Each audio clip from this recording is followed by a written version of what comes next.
Last we left off,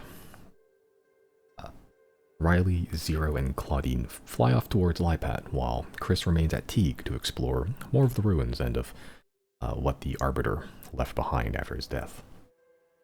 Following the Dawnflare's tunnel to his end, a keen-minded Chris is able to discern that the facility is roughly several miles below the ground, at least, and slowly meandering towards a northeasterly direction.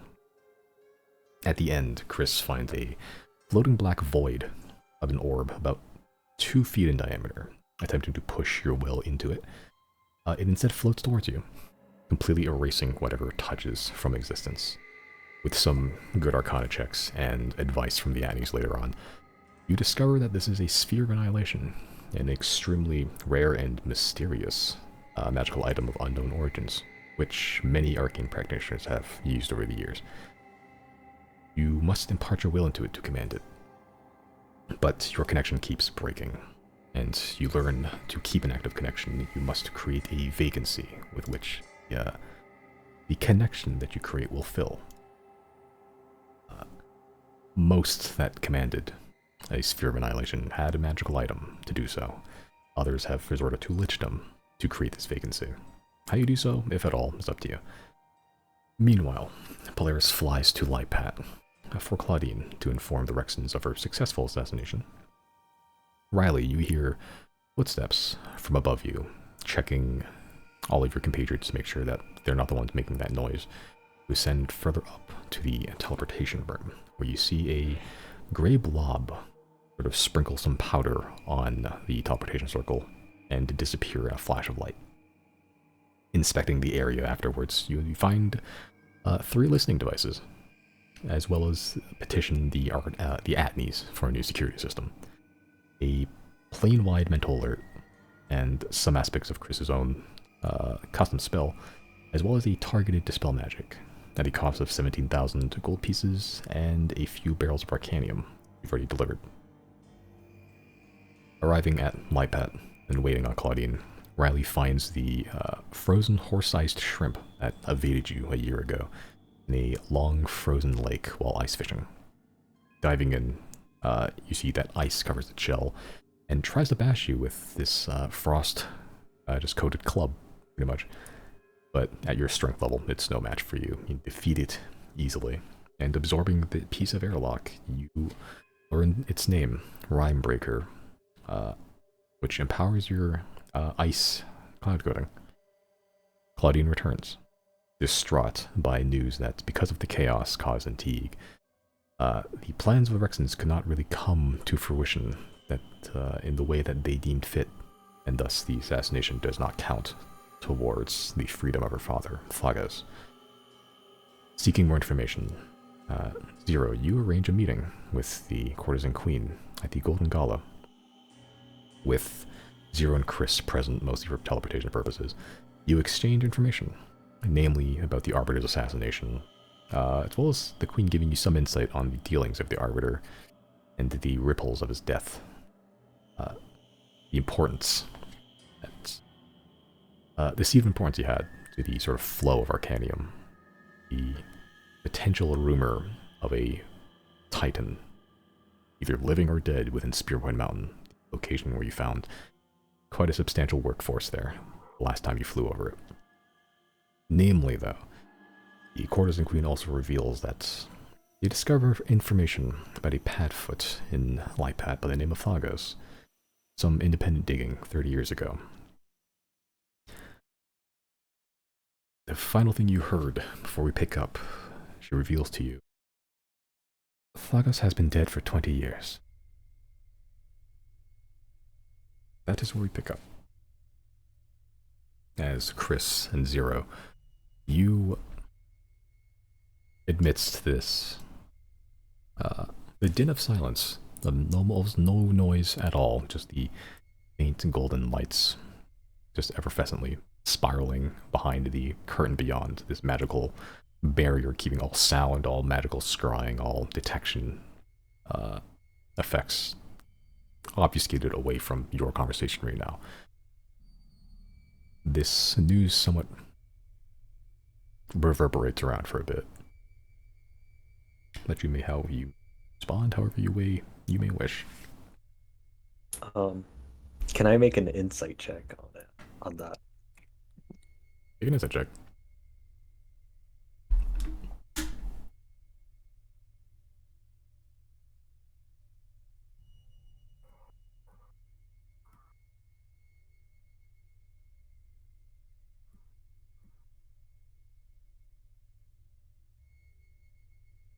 Okay.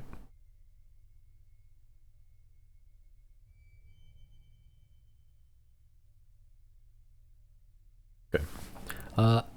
Hard to read. The Court of the Queen just generally. The expression doesn't have any emotions necessarily. There's no like shock or sadness or anger or kind of blank.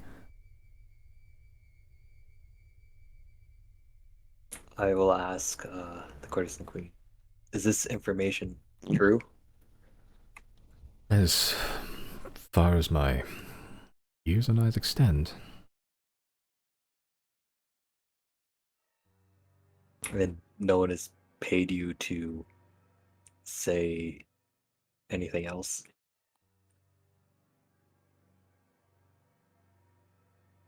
I deal in information, not misinformation. I got a reputation to uphold. I don't tell lies, just uncomfortable truths.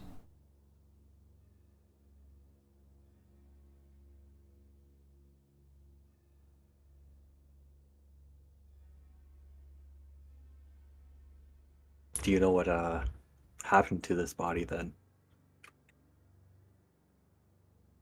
Same as any of the other bodies that end up near Lipat. Just put up as a warning, but well, given Claudine's dealings with the Rexons, the body was well, eviscerated. Seems kind of a strong word, but not inaccurate. So what are the motives of the Rexons with Claudine then? If they've already killed killed her father. Well, you've been traveling with her. She's a capable sort. Just a... It's a leash. The Rexons are good at keeping leashes.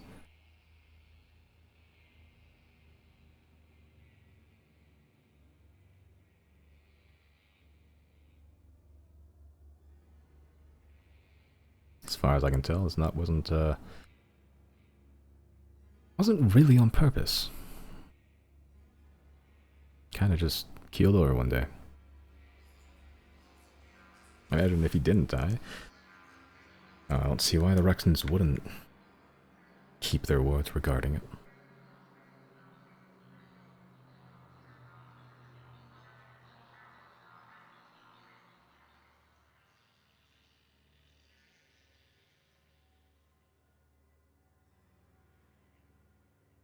So you're what do you think?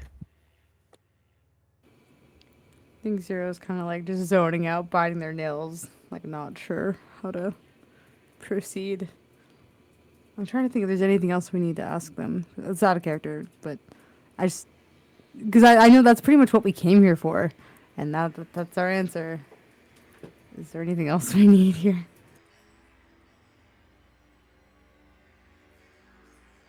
It's Thagos or Phagos? Phagos, Thagos. Phagos. Okay. I'll ask the courtesan queen, do you know anything else about Thagos? Any sort of dealings they may have had elsewhere with the Rexons? Any sort of involvement in other sort of secretive things? Honestly, no. Because, well, not to speak ill of the dead, Phagos was... he was good, especially for Padfoot and Lipat. Need to be talented to keep an occupation like that, especially rough tumble town that is.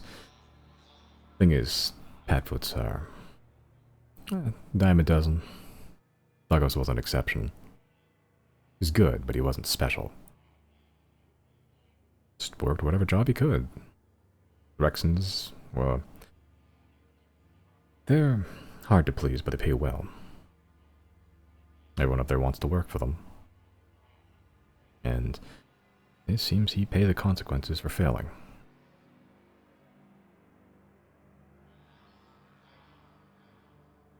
What was the nature of his job that he failed to do? A theft. Standard Padfoot business. Padfoots are kind of they sort of point towards zero. Well, you have an example right there. Sneaky. Clever. Out of sight, out of mind. They're assassins, they're thieves. Lockpicks. I wink at them when they point to me. Yeah, you wink. Yeah, but sort of looks keeping just keeping a professional demeanor during an explanation. Sure. Just make note of it though. Generally, there's 3 broad occupations you could have, like Pat. In the criminal variety, it's fists, Padfoots, wills. They sound exactly what they sound like: muscle, thieves, and people that are good with numbers or writing, or the educated. Padfoots are pretty good.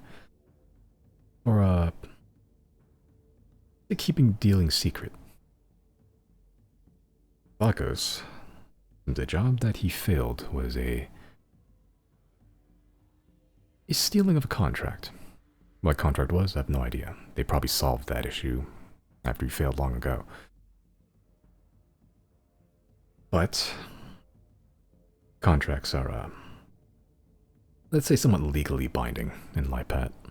You have a possession of a thing, well, that's legal possession of a thing. It's kept pretty close to the chest most of the time, and well, Thagos was in charge of getting it. He failed. Empty-handed, caught. The worst combination.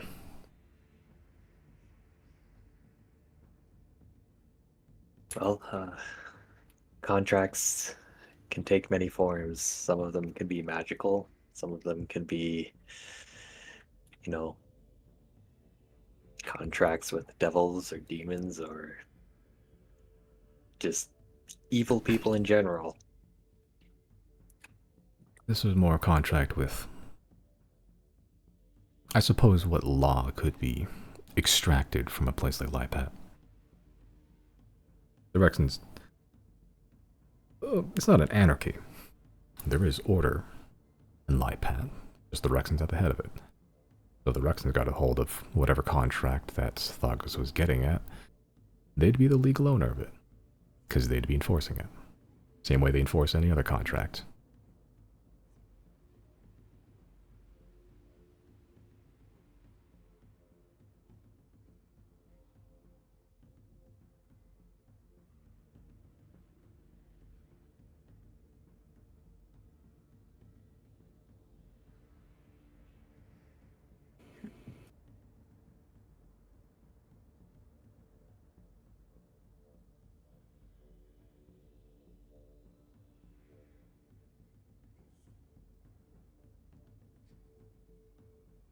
I can imagine that us telling Claudine this could make her a bit more dangerous. Chris, can you let me be the one to tell her? Yeah, definitely.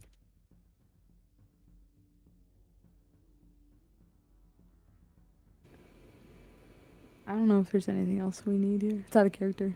I don't know if... Is that it? I feel like if we need to talk to them again, they'll they'll be available, or they'll make themselves available, I guess. But other than that, I think it's all I needed to know.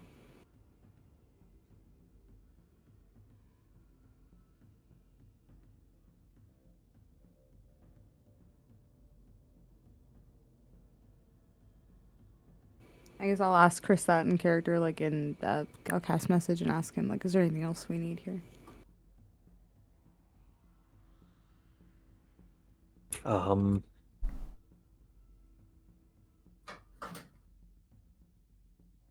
Is there anything we should know about the Rexons before we leave? Depends on what information you're asking for. I was telling you about Thagos. Rexons are still a business partner of mine. A lucrative one.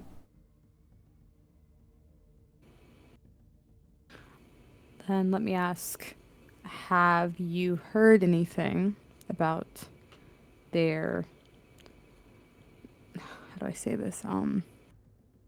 Their opinion of us?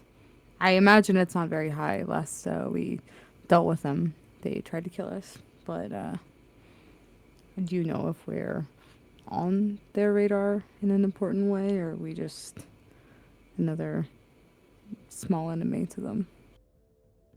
Somewhere between. You are not the highest priority problem they have.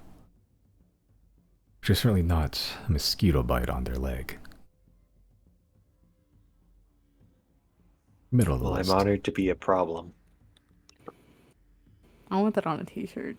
I'm honored to be a problem. That's That was hard. unironically hard does as go fuck. hard. That was hard as fuck. That's awesome.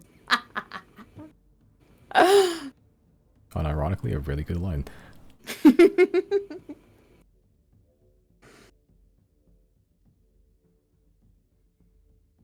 To answer your question, middle of the list. They've been keeping a subtle eye.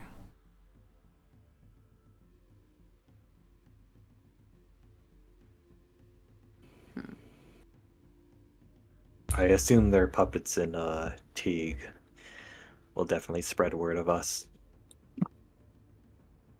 If they make it to Lipat.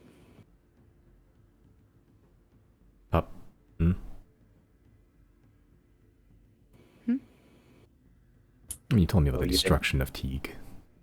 There's I suppose not surprising, a mass exodus. People leaving. Well, Oh yeah. a lot of them were,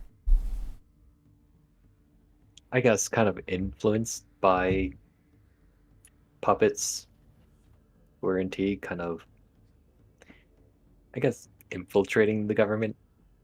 I think they wanted Teague, but then looked at the situation and kind of booked it back to Lipat. That's a question. What do you know about this, what was his name? Something Evian? Oh, Nolan. Yeah. Nolan Gardner Evian. He's a strange one. Certainly. He's, I don't want to say a lapdog of the Rexons, but he's certainly working for them currently.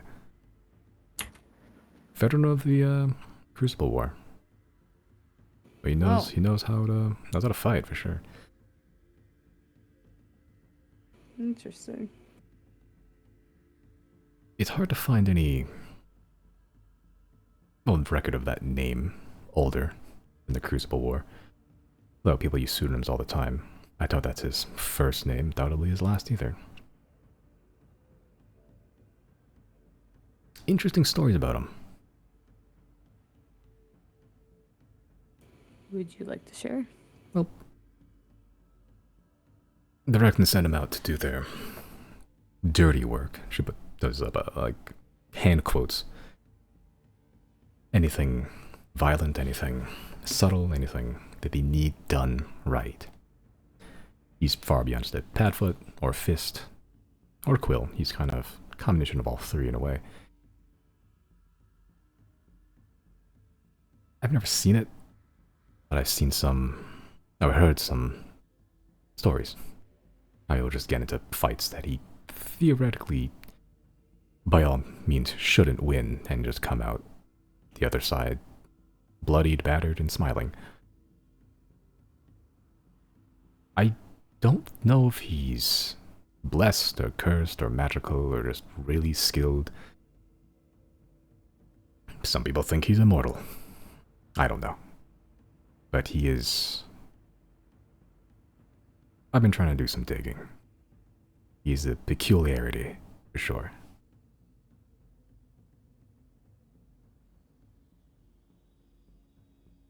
Interesting. Makes sense why he didn't really bat an eye when he saw our dragon. Jesus. Immortal could be in a lot of things. I don't know, like, would Chris know, like, in terms of, like, immortality, you might, like, in terms of, like, what sort of processes there might be in terms of that? Like, Make an Arcana check. Very high DC. If unpunished, Chris. Why are you even asking that question? Of course he's not going to be punished. There's punished Snake, there's unpunished Chris. Yeah. He's There's slightly punished, never mind. There's lots of stories of immortality.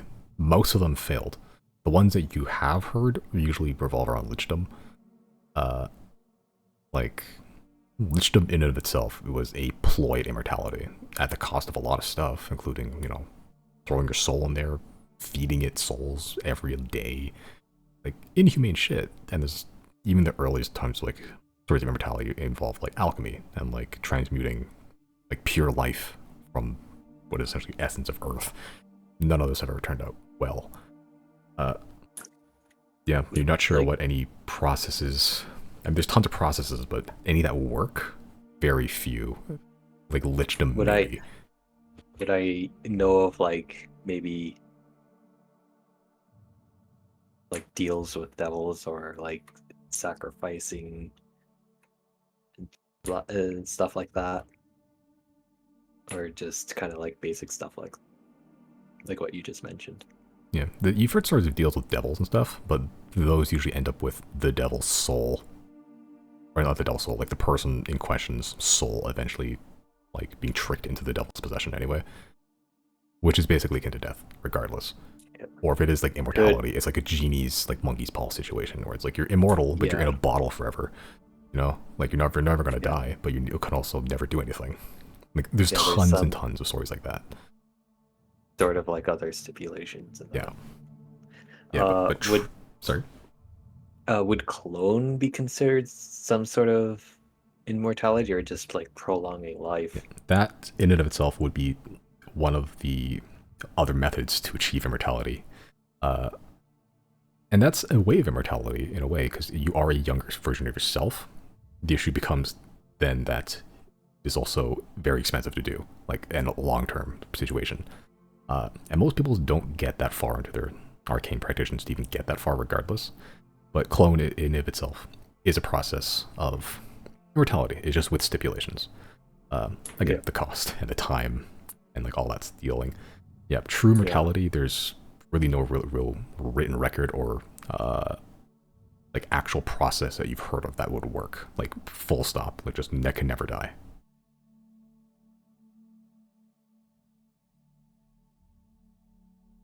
Yeah, I'll just say, I don't know of many processes that may actually constitute of immortality, but I feel like it would come at a very high cost in order to achieve it.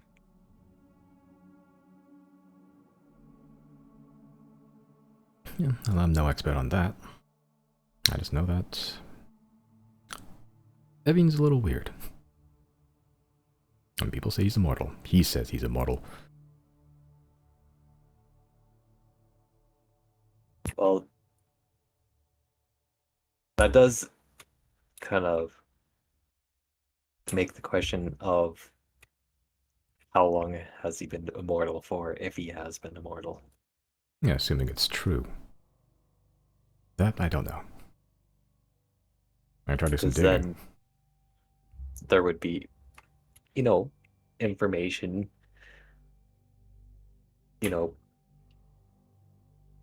before modern history. Did he have dealings with like the first fire if he was that old? If he's that old. Believe me, I've seen and heard my fair share of tall tales and mythological warriors just gassing themselves up.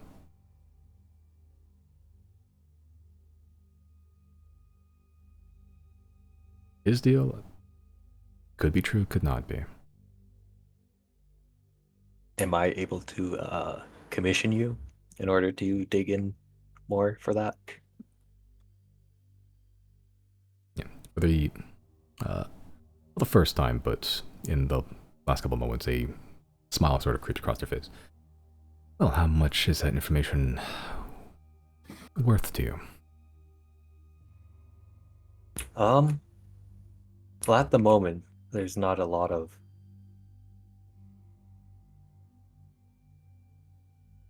It's not something that I pressingly need, but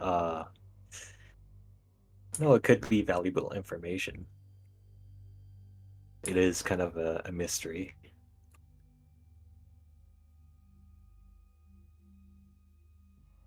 Pick a number then.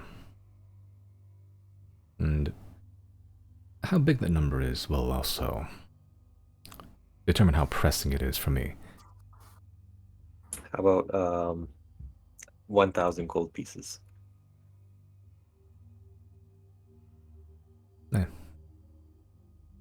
Near the bottom, but acceptable.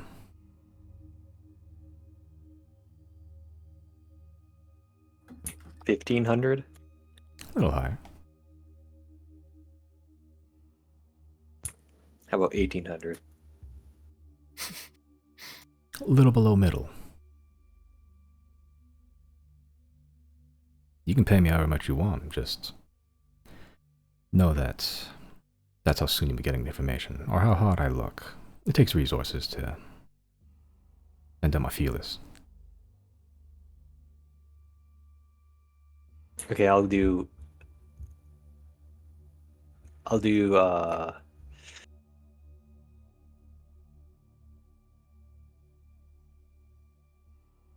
about 2,200? Well, that's standard price. I can make it happen.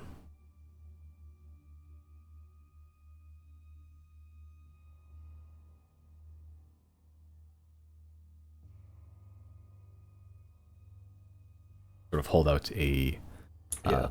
just like a dainty little hand that has been shifting into just different forms every so often. And just either hold out for gold or a handshake. Deal made? Yeah, I put the 2,000 in their hand. 2,200. Okay.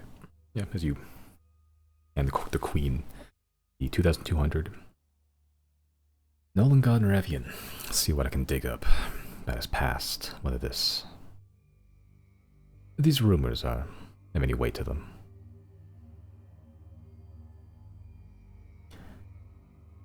And sort of just tucks it in between, sort of like what is essentially the coat pocket of their outfit. Very ostentatious, just blue-pink, bubblegum flavors.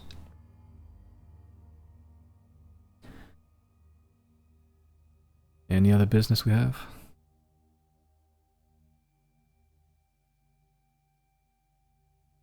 That's it for me, I guess. I will definitely be contacting you again if we need something.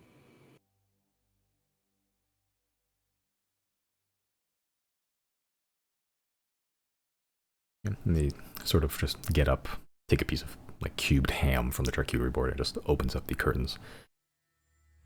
Well, you are the most interesting customers I've had in a while. And also it helps to help save my little slice of the world too. I'll let you know if I find anything about our, or looks up towards the sky. A mutual enemy. I want to try to keep out of the geopolitical destabilizing events for a while. Yeah, I'm sure things will start to look a little messy in the near future.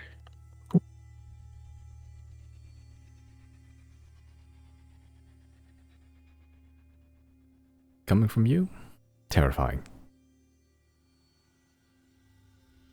Oh, go save the world. I'll be here when you No. need me. I'm gonna wink at them again. Yeah, they sort of wink back. Oh, sorry, got something in my eye.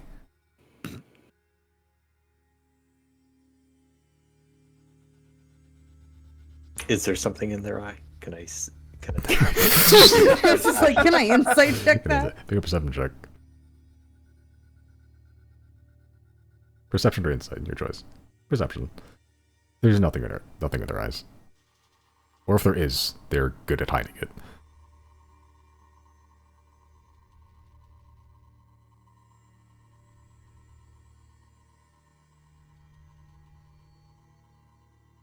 Yeah, but you exit the golden golem? Yep. As you exit, the queen sort of exits with you. As you part, you see the queen's sort of entourage are just super muscly people sort of following them into the streets through the rest of the red corner. At this point in the evening, business is beginning to pick up. The nights have gotten brighter, yet the sun's still down as the sort of dim red glowing lights through the sort of red glassed district kind of light everything up in this almost, not quite crimson, but almost like red-purple type hue. Eventually, the queen and the entourage disappears into the rest of the crowd, into this the noise and bustle of boisterous people unwinding after long days of work, long nights of darkness as well.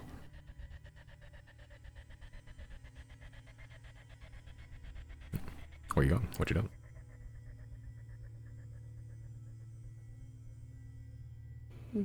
Are we going back? Are you prepared to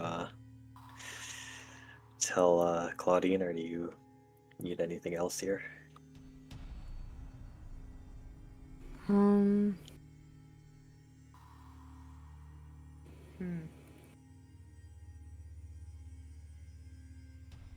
Yeah, I guess I'm prepared as I can be. Where's Merrick right now? Is Merrick with us, or is he still in Teague? Merrick's on Dig. He's overseeing the what few defenses and resources. He's like governing it for the time being, temporarily. Okay. Where's the dragon right now? Just above? You teleported to Abethus with Chris independently. The dragon is currently still in Teague. Like near Lipad, right? Yes, near Lipad, flying towards Teague. Okay. And the Atneys are currently in our teleportation room. I believe they left at some point. Oh, okay. Yeah, they finished their after you dropped the bomb that you killed the Harbinger. They finished their measurements and left.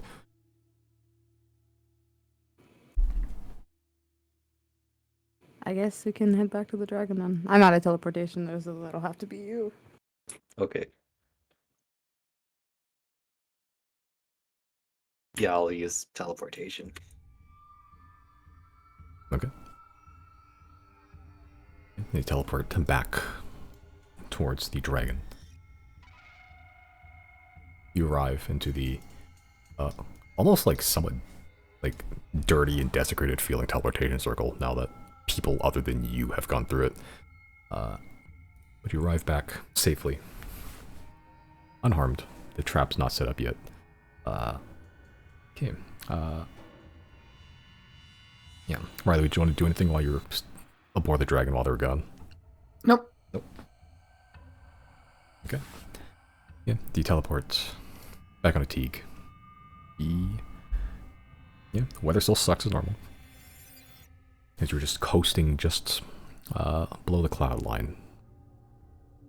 Don't really have visibility of the ground. Even if you did, there's not much to see as of current anyway.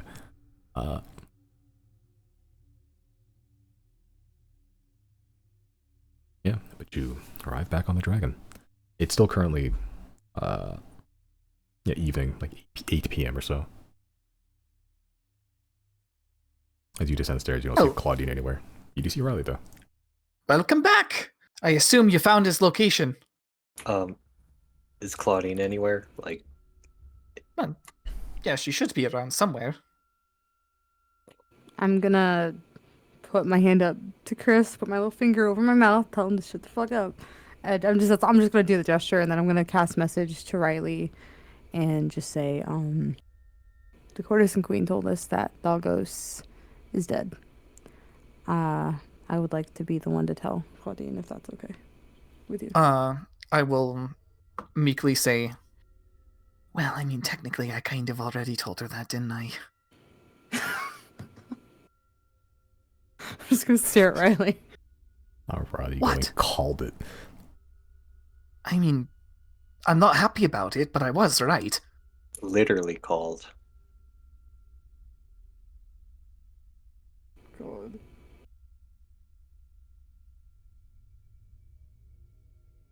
She still in the room, right? She's in Jana's room, I think. In Jana's room, yeah. Okay, I guess I'll go upstairs. I'll just head upstairs and go check on her. Yeah, as you get to Jana's room, the door's currently closed. You just open it, knock. I'll knock lightly. Yeah, as you knock lightly, you just hear some pause for a bit, then shuffling on the other side of the door. Footsteps, and then the latch turns. You just see, Claudia on the other side, just looking. Looks like she's been crying.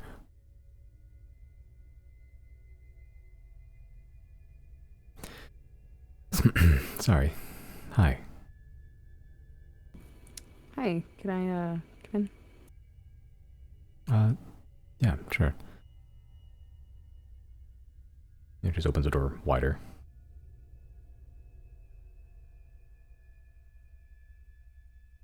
As you step in, she just closes the door. I don't know why. Sorry, you had asked permission to enter a room in your own house. in? No, this is your space right now. I'm not just gonna storm in. I'm gonna cast message, like sleight of hand cast message, and kind of speak to Polaris and ask if he has like an ETA of how long it's gonna take us to get the Teague. Yeah, responding back, the voice still booming as ever. I estimate that we will arrive upon the city just before daybreak. Give or take 12 hours. Okay. But yeah, I'll just step into Jana's room and just kind of walk around, my hands in my pockets, just keep to myself and just kind of stand there and just be present in the room and just check on her.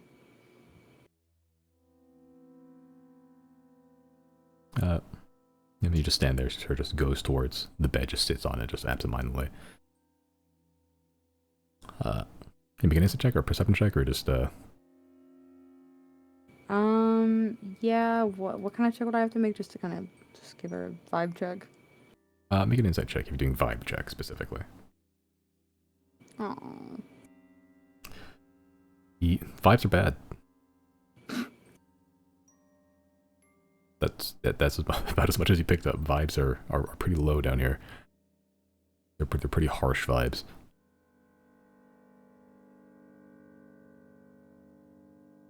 So Did you want to speak about something, or? I mean, I just came to check on you. I know you're going through it really badly right now, and I just didn't like leaving you alone earlier, but I wanted to give you some space. So just came to check and see that you were still in one piece.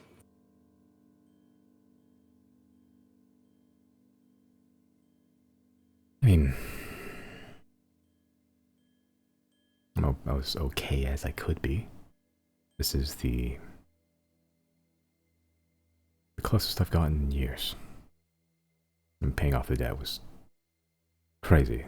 And then when they saddled me with this task just I was finishing up. Yeah, I mean, yeah, right now I'm in one piece. Sort of, picks up the ring that was on the finger that she was sent. That she showed you when you were in Teague for the first time. Or just holds it up to you. He isn't.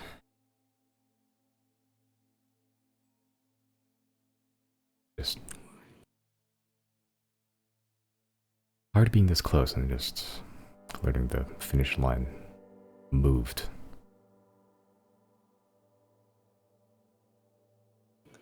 Where did he get that ring? This was his wedding ring. My mother, well, she wasn't a thief or I don't know, really dexterity. He stole matching rings from a merchant. He used it to propose. Shitty initials on the inside.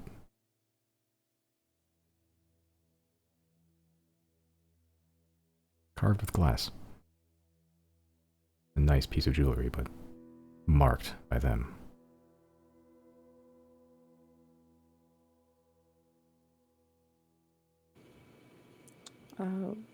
What happened to your mom, if you don't mind me asking?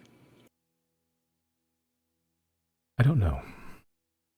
Because after my dad got caught, she blamed me and threw me out. I don't know, I don't really care either.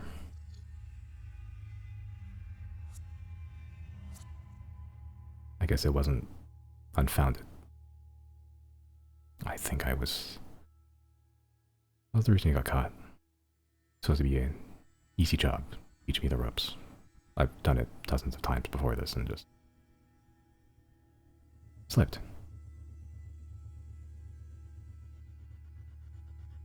Alerted some guard dog. Alerted someone else.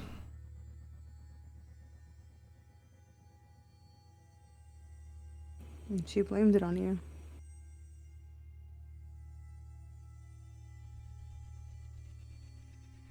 I don't think she was wrong. And there's no shortage of kids out on the Lipat's streets anyway. I didn't take to any of them. Just kept doing what my dad did. Deal for people with more money than you.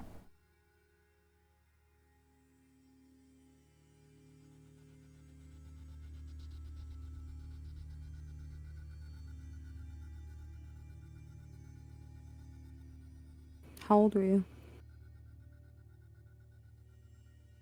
7. Young, basically an infant for an elf, but well, that's if you're hoity-toity. I don't really keep track, but young.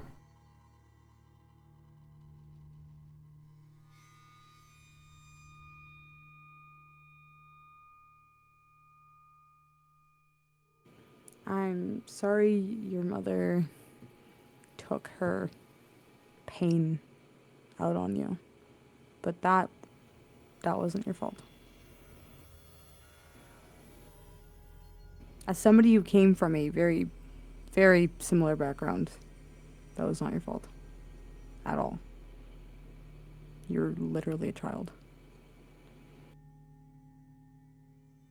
We shouldn't have to do any of the stuff we did. And we're lucky that we've made it this far. Because there's plenty of other kids who were not as fortunate. But at the end of the day, you were a kid. That was not your fault. And I'm sorry that your mother let you down like that and ever made you believe it was.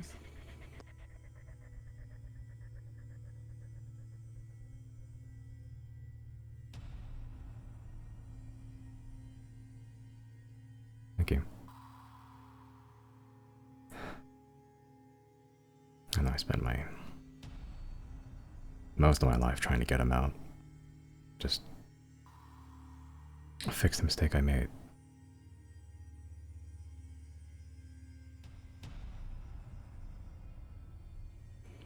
How old are you now, if you don't mind me asking? Honestly, I kind of stopped keeping count. I was 20, 30 something. Again, basically teenager in elven years.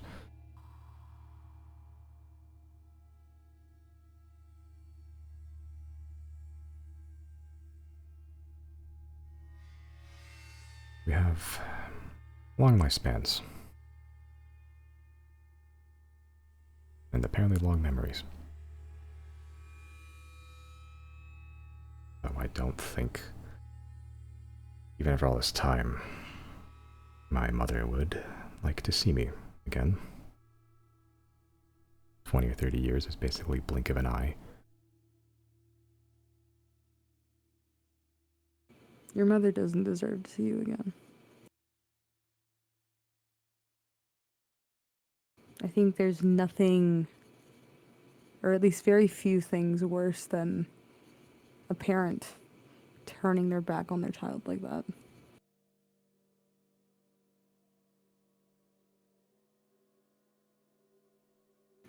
When did, or how long have you been trying to pay off this debt?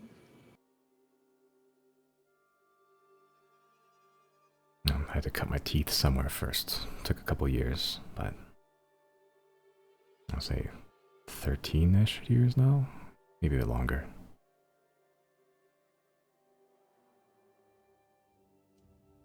It was hard to find good marks. That was in the tens of thousands.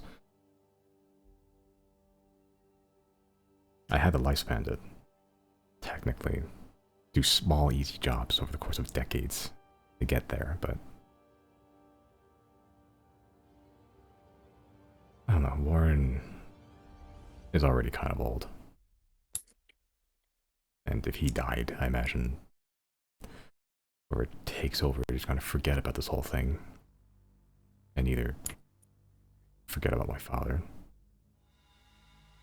or just reset the debt. So I had to rush. So I'm grateful you got me the Tetscat. A lot of money there. The cards didn't like me. But I made more progress there in a year than I would have done otherwise.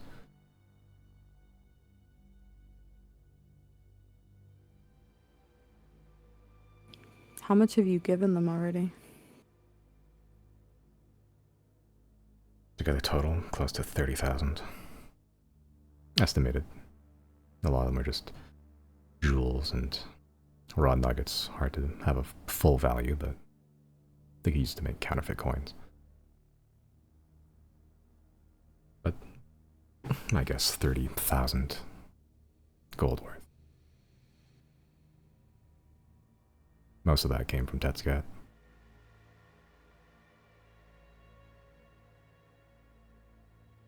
Did you go to the Ruxins about saving your dad, or did they approach you? I went first. I had to build a name. Being a semi-reliable Padfoot, enough for them to hire. And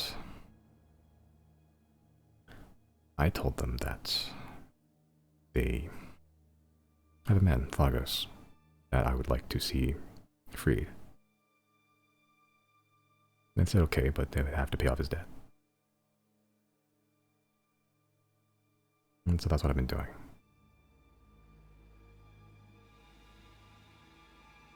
Paying off debt, but they've never turned me into an assassin before until a month back.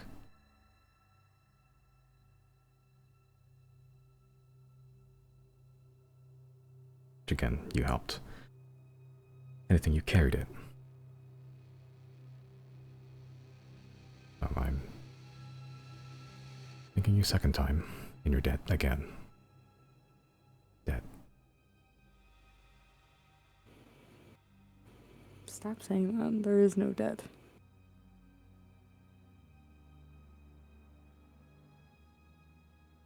We've been helping you because we care about you and seeing your family somewhat together again, but we also had some, you know, we had a horse in this race to some extent. I don't think we'd ever intended to kill the Grand Arbiter flat out, but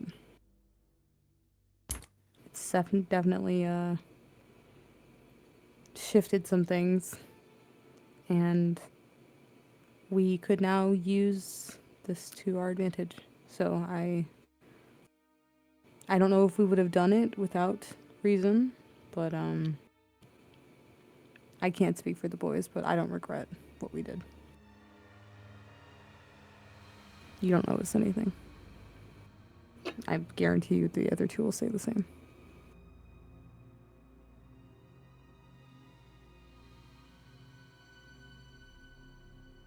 For the first time since you've seen her today, he has like a almost sad smile, but a smile nonetheless.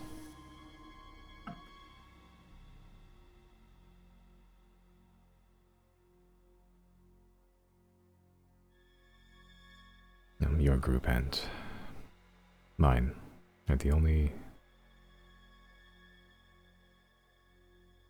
two nicest things ever happened to me.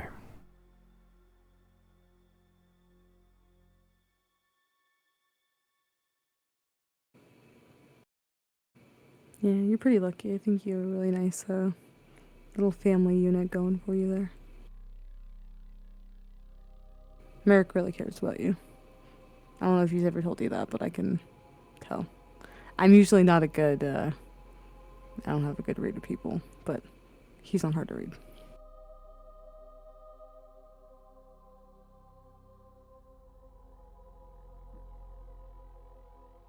I mean, Eric and Mondo, Gary probably we all have our, I guess, our own sorts of damages.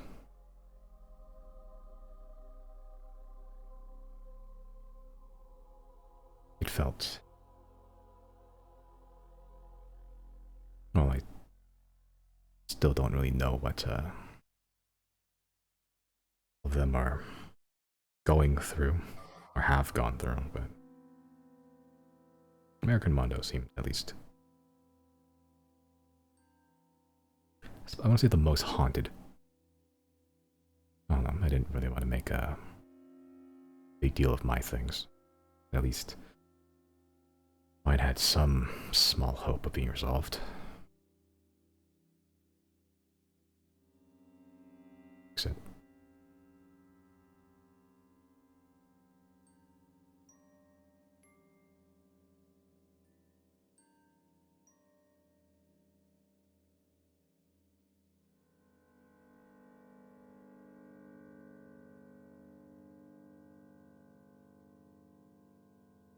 Where is she? She's sitting on the bed? yeah, you're sitting on the bed, just sort of, just casually. Sure, at this point, the guy's probably like curled up into the corner, just like a half ball, sort of like playing with a ring in her hands, just resting her hands on the knees.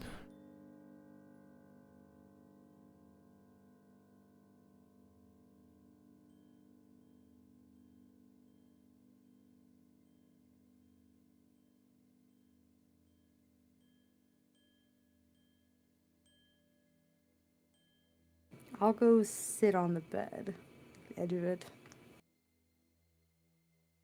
Yeah, you sit on the bed.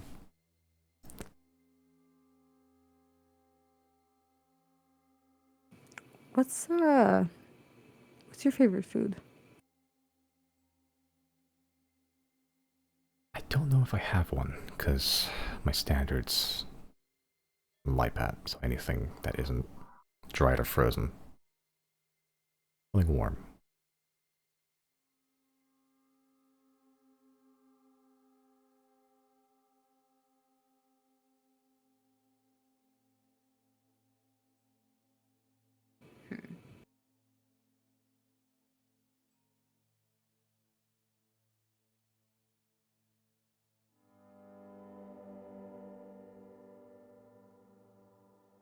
I'm gonna I have a spell slot left. Let's see. Yeah, I have one level 3 spell slot left. I'm going to cast Sending. Is there any way I can cast Sending and like not?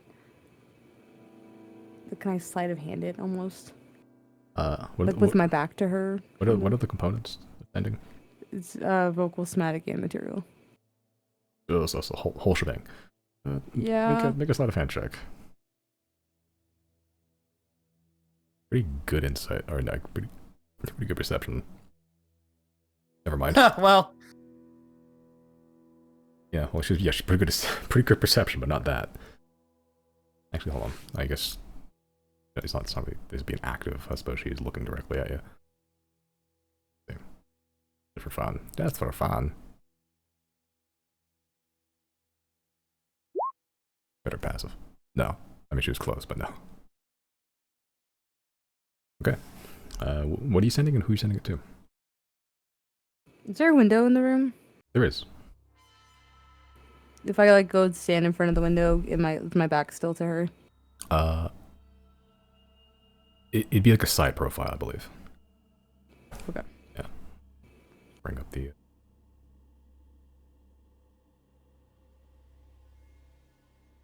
Bring up Polaris here. Yeah, so if you want to... Eric's not here. Eric's fucking dead. Dead.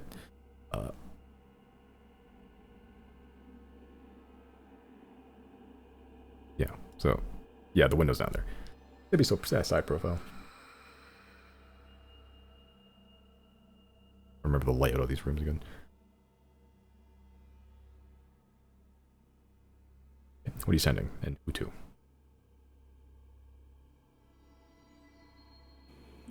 To do sending, do I have to speak out loud? it's in your head. It's all in my head? Yeah. Okay. I believe that's what we ruled. For now, yeah. Okay. I'm going to cast Sending to Merrick. And I'm just going to say... We arrive in Teague in 12 hours. Please be available. We spoke to the courtesan queen. They told us Claudine's father is dead. That should be 23. Okay. Yeah, you take the moment to cast the spell subtly, looking out the window, as timing it just right as Claudine sort of looks down, stops paying attention to your position, at the very least, just starts playing with a ring in her hands again. Yeah, as you send the message, or the sending, yeah, it hits Merrick, and they pause. Sort of ensues.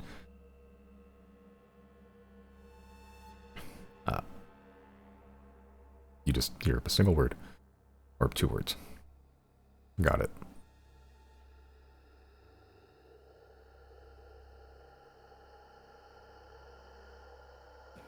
I almost don't want to tell her right now. Like, I'm just so scared. Like me, Misty, I'm so paranoid and so scared. Like, we're like fucking thousands of miles in the fucking sky right now. Like we're fucking not miles, thousands of feet in the sky right now. Like, I'm so scared that there's too much at her disposal right now that if she wanted to do something, she might. Well, just call us in. What do you mean? Call us into the room. To stop her? Yeah. That's what I mean though. Like I want to tell her, but I want her to be able to like if she needs to like leave the dragon and go like be alone for a bit, I want her to be able to do that, and right now she won't be able to do it. I don't well, let me see. Well, I do have Teague isn't methods. exactly a good spot for that either, so...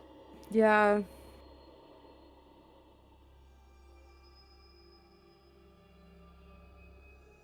Okay, I'm gonna slide a hand. I'll slide a hand. I'll roll if I have to.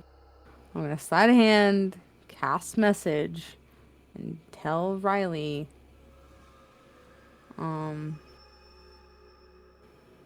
That's a pretty low roll. I rolled this exact same thing. Damn it. Still not high enough. I'm just gonna say to Riley. I'm just gonna say I'm doing it. Just to give him a heads up. It's yeah. Hopefully it'll have the same general effect of like just be aware. Everyone be aware. Riley's gonna camp the door.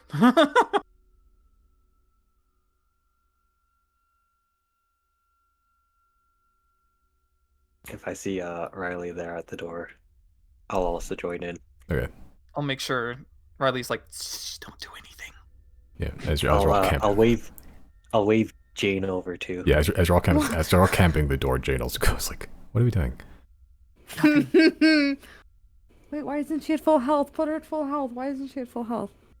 She's at full health. Not for me. Who's at 77 out of 132? That's me. That's That's you. Why Riley. aren't you at full health? I have no idea. Oh, right, because I fought a fucking squid, or a shrimp.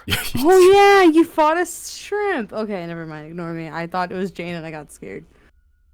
Yeah, Jane's full health. 30 out of 30.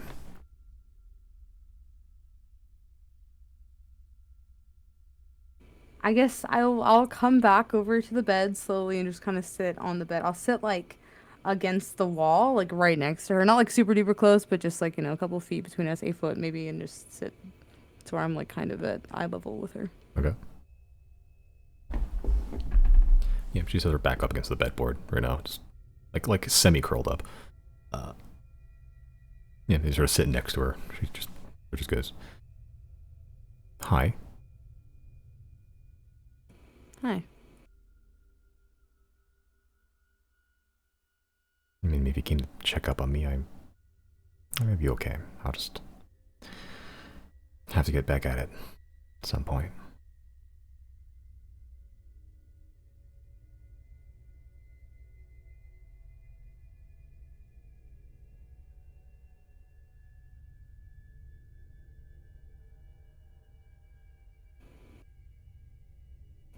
Are we friends?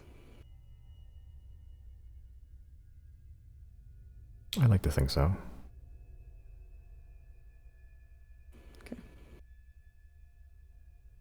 Sorry we got off to a very, very rough start.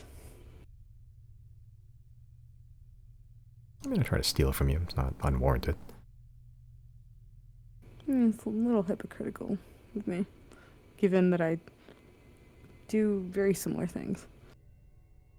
I think the first job I had with my party, I'm pretty sure I pocketed all the loot. That was up for grabs. And I don't think I never told them. So, sorry I was so harsh on you. It was a year ago. Year and change.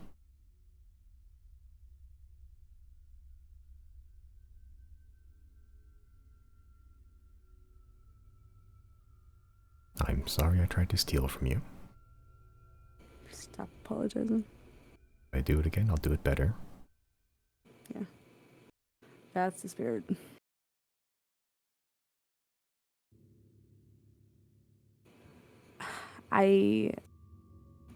I do want to say thank you for giving, I guess, all of us the chance at, I don't know, getting to know you, I guess.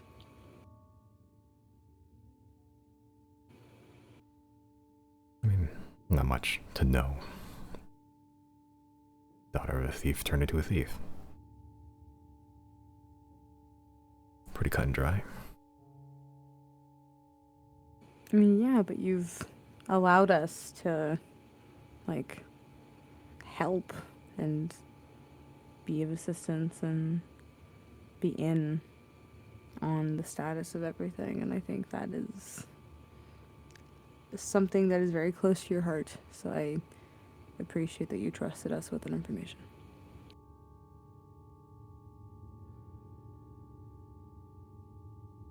You're welcome, I suppose. I mean, until the boys, I was kind of solo act anyway. I'm not used to this whole a teamwork thing.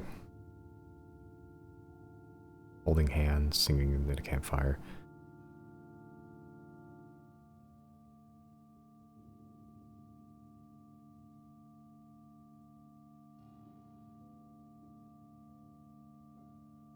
Well, I'm glad you found them. I think they need you. Not just in a, roguey way. I think there's a nice little harmony you guys have.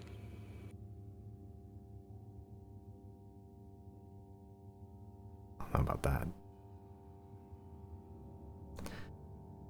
3 broody people and then Gary. You bring more to the table than that.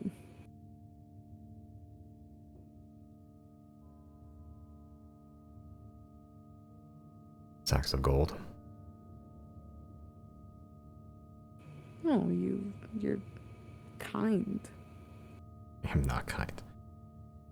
To the people you care about, you are.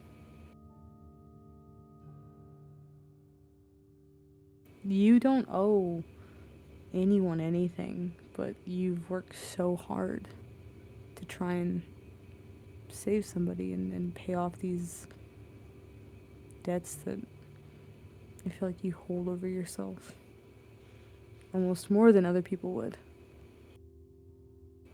You have a lot of love in your heart, and because of that, it has driven you to do things that I would imagine, given the choice, you wouldn't have spent your time doing. I'm sure there's other things you'd prefer to be doing than killing some random guy in Bane and risking your life like this. I think you have a really good heart. I think Merrick knows it, Gary knows it. I don't know Mondo well, but he seems smart, so I'm sure he knows it.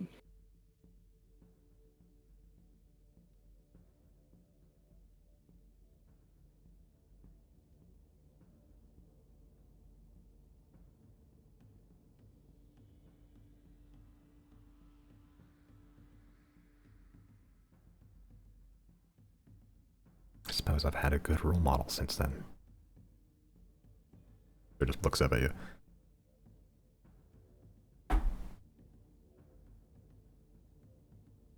What do you mean by that? Didn't. I said open up and let you help me. You teleported to me to the middle of a frozen wasteland and offered.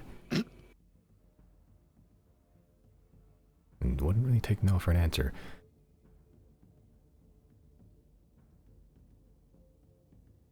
I don't think many people would do that either.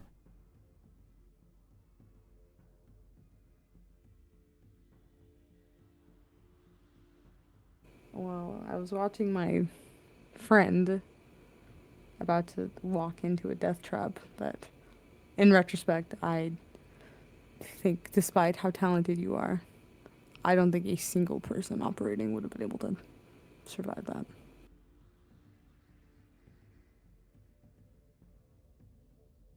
And it didn't feel fair.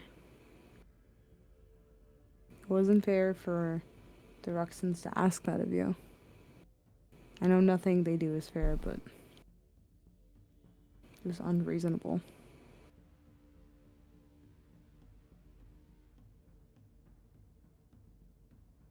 The only path ahead at the time. Not really much of a choice.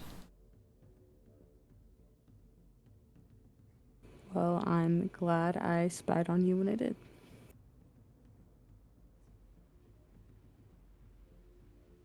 I need to get something for that. Like I don't know, a guard dog that can see your spying stuff or something. I mean, things exist to block it, but come on. You don't want to block it. I like my privacy time to time.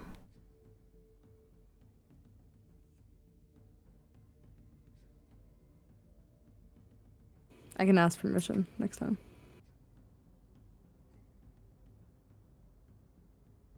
That's a step in the right direction.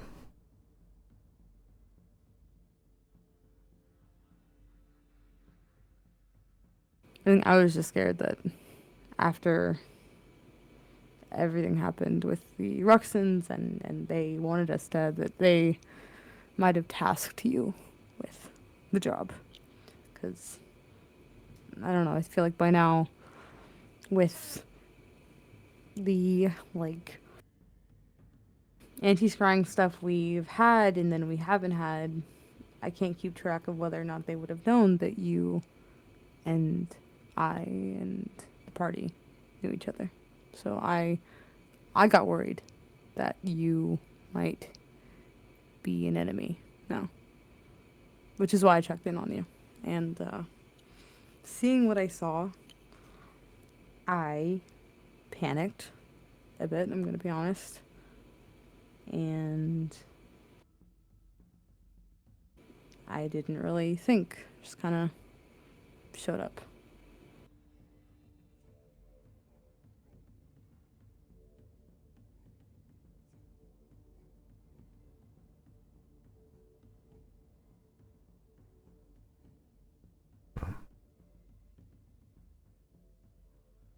Let it be known you first that you started it first.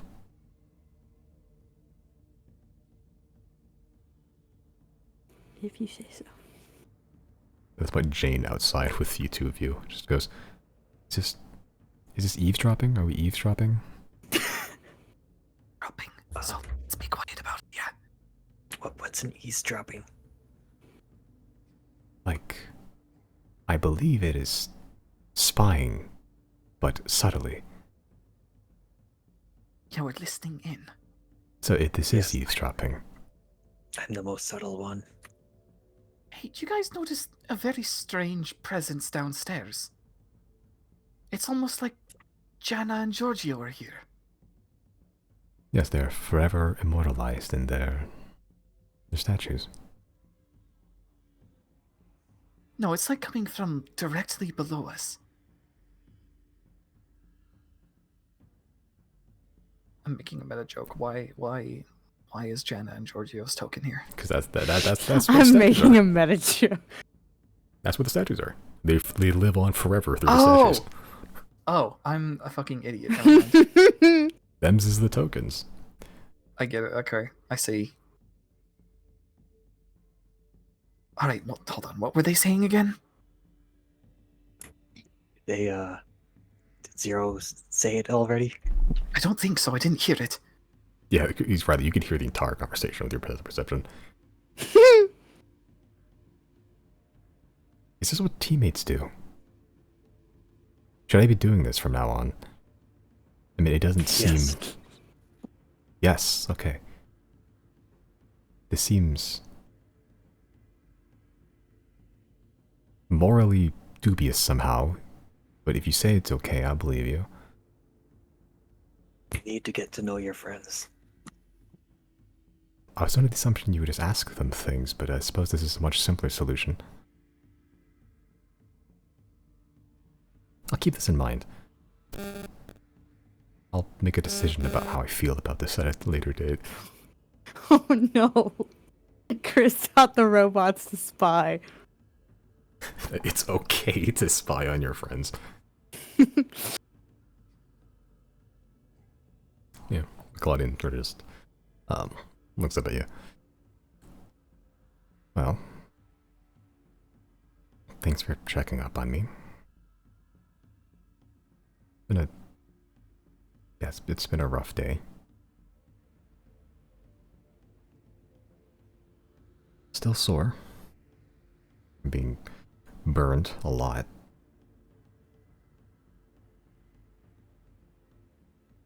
Yeah, I'll be okay. Simon, what time is it right now? It's like 8:30ish. At night? Yeah.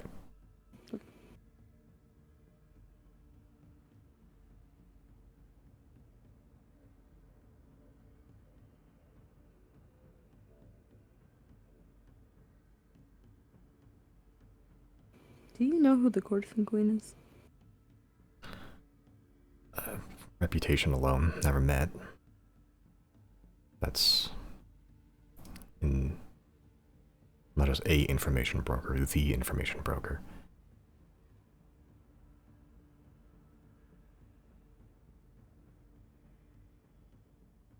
Yeah, they have eyes and ears everywhere. So I've heard.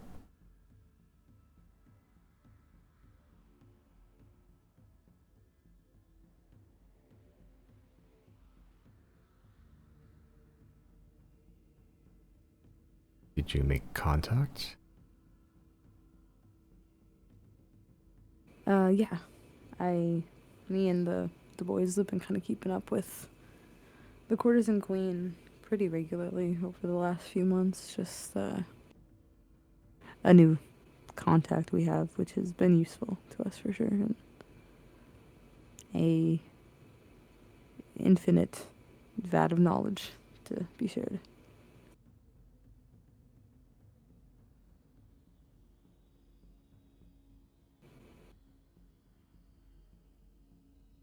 Find out where they're keeping my dad?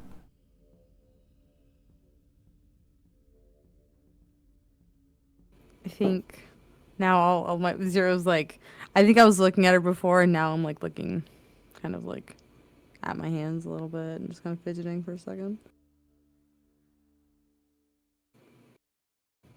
Can you? Okay. I know I'm probably not your best friend. But if I asked you to make a promise to me, would you feel a strong enough, like, bond to keep that promise?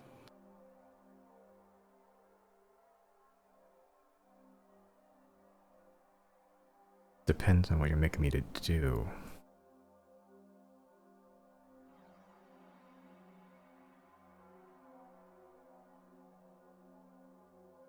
I would just like to ask you to promise that you will not make any impulse decisions about anything in the near future.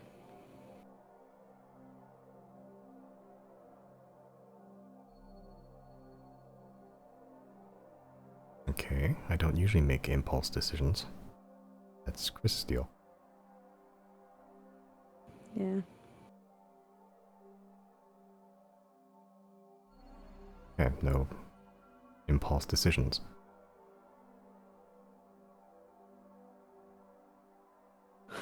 Me and me and Chris, we, following your conversation with the Ruxins and us, you know, you telling us that what we did is essentially for nothing to them. I got fed up and I wanted answers because the Ruxins are full of shit. And so Chris and I arranged a last minute meeting with the Courtesan Queen to go meet with them in Obethus and figure out where your dad might be. And we spoke to the Courtesan Queen about your dad previously, before we did this job, I believe.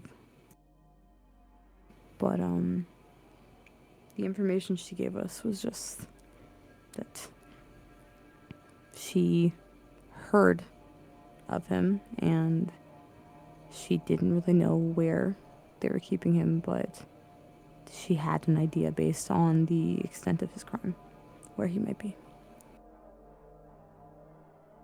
And so I think going into the situation, we were all under the same impression that we were going to help you get him out. And I'd always planned that if the Ruxins went back on their promise, or on their deal, I should say, that I had a feeling that they would, that I would be the one, or at least I would want to help in getting your dad back without working with them directly, because I don't trust any of them for a second. But we went back to speak to the Courtesan Queen today because like I said, I was fed up and I was ready to just sneak in their home or wherever and help to break him out. I think we all were at that point. But the Courtesan Queen, when I asked them, I guess they've gotten more information since the last time we spoke. And the Courtesan Queen, can I reach over? Just like, I don't even want to look at her necessarily. I just want to reach over and just do it without looking. Just take her hand for a second. Sure. Yeah, she's not really like paying attention to her surroundings. You're just listening to what you're saying. Yeah, you just reach over, take her hand.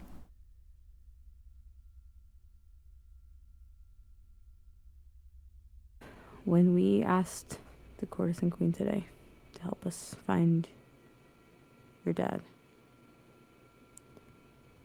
she said that she had found out that Thagos was killed. She said 20 years ago.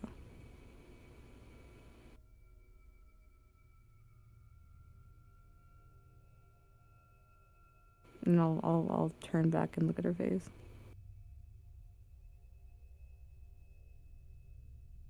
The eyes are wide. It's a very blank expression, though, almost eerily so. There's a long, very long pause. The gaze sort of just wanders about the room for a bit. She just... almost like recreating information in her brain before she just snaps back to you.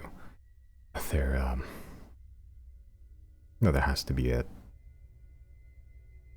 mistake somewhere. I mean, they sent me the finger, the ring.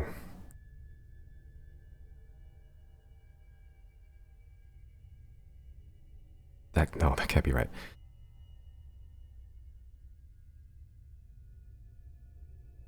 I'm just gonna tighten my grip on her hand a little bit.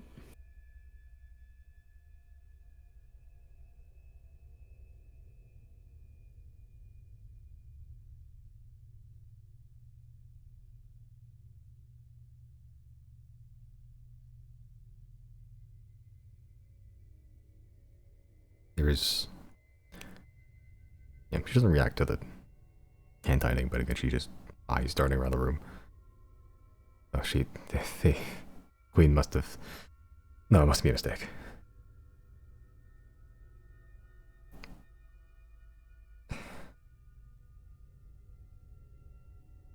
He's alive. I know it.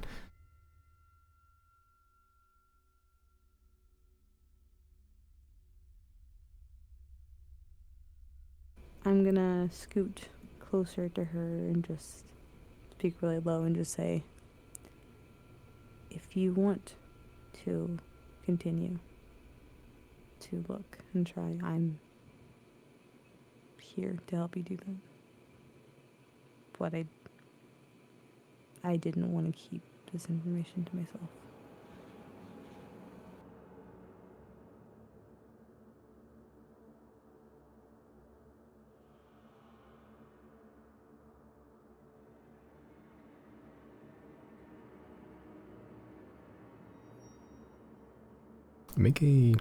Just make one persuasion check.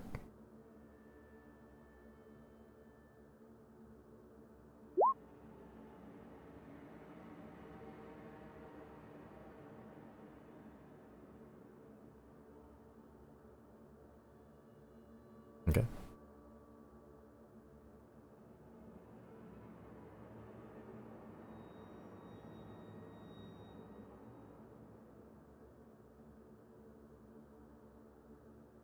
Eventually, Claudine's eyes stop darting around the place and sort of focuses on your face for a bit.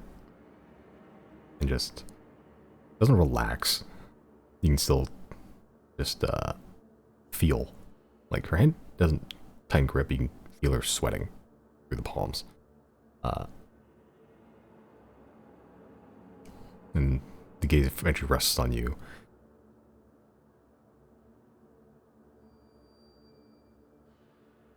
And the tears welling up.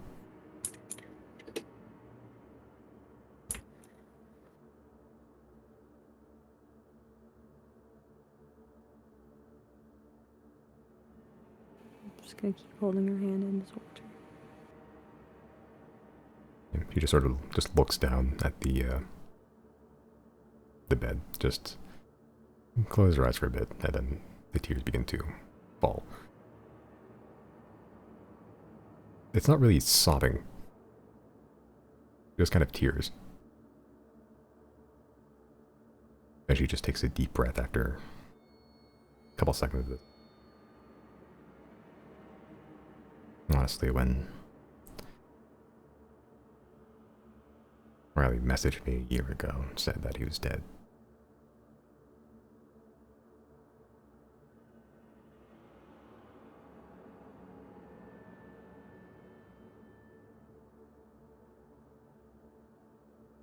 it almost made too much sense to not be true. I just didn't want to commit to that thought.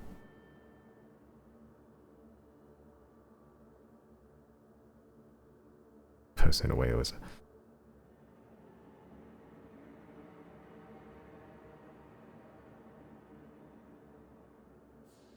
a year-long process to prepare me for this. And I'd find out that the last 13 years have been for nothing.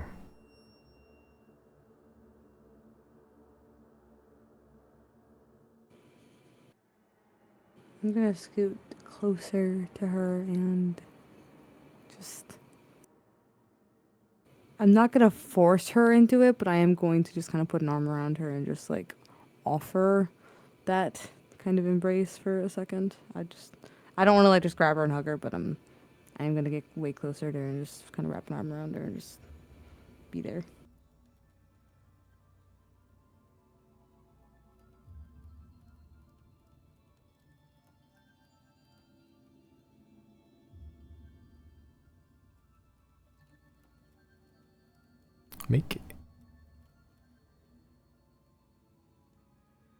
Just make one charisma check.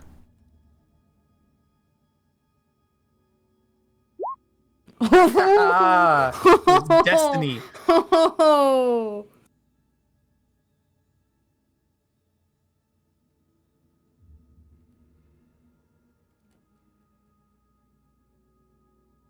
As you pull the arm out, she sort of just looks for a bit, looks up at you, and just very gently just scoots over and just leans into you.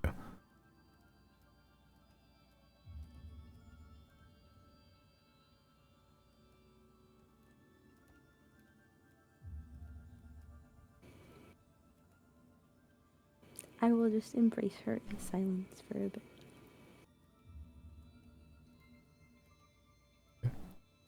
Riley will motion Chris and Jane to remove themselves from the door, and he'll step away.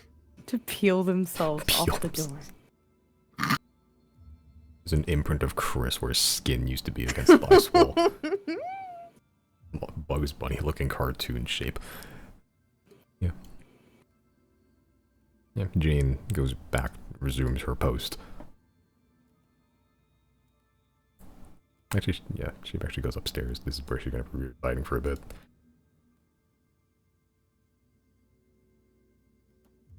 Chris, you can, yeah, Chris, Riley, you can do whatever you want. Yeah, Riley, you're leaving, knowing, seeing that, or listening to the conversation, seemingly under control for now. Yeah, he'll retire to his room for now. Okay. Chris, what do you think? I will go to my room, Okay. but I wanna. Let's see. I want to use the light of expurgation. Okay. I want to use contact other plane. Okay. The specifics of the spell again.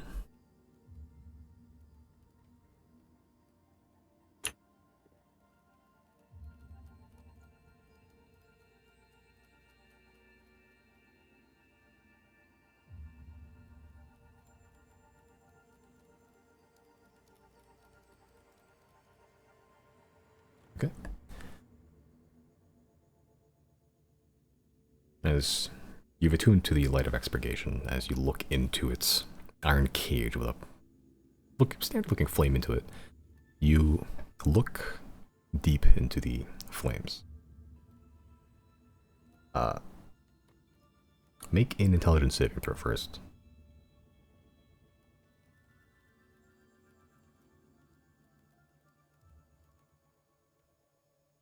Okay, Jesus Christ. This saving throw, you're almost never going to fail that, actually, with a fire like that.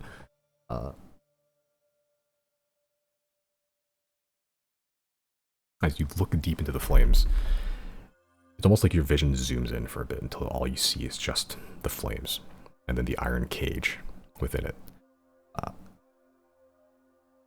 Eventually, as you sort of keep looking, you blink, and the surroundings of your formerly icy abode, an icy room in an icy house aboard an ice dragon in an icy landscape, is suddenly replaced with molten black iron, almost like a bird cage as it sort of arches up several hundred feet above you, just glowing, smoldering, like almost white hot. Flames all around you. You look past this bird cage, it's just black. You're not sure if it's the void or it's just obfuscated by smoke, but it is, for all intents and purposes, just this opaque sheet of nothing behind the cage. The cage itself looks roughly several hundred feet or so in diameter. You can look around, you can see the ends and bounds of it, but you are surrounded by flames, but they don't hurt. As sort of looking around, the flames sort of dance around you. You can hear the whispering that you almost hear all the time when you're like listening or nearby the flame, just sort of every so often words, sentences, just whispering things.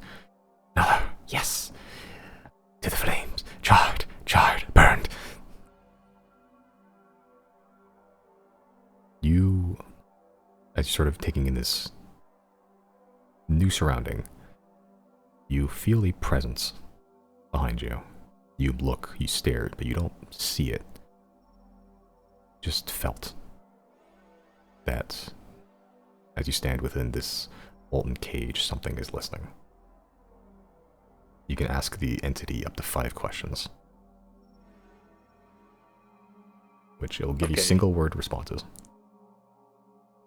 I guess my first question is,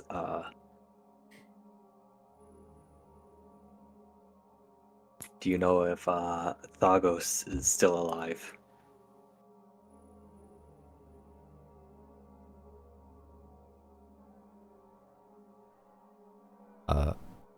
You feel this presence, this foreboding, hot presence.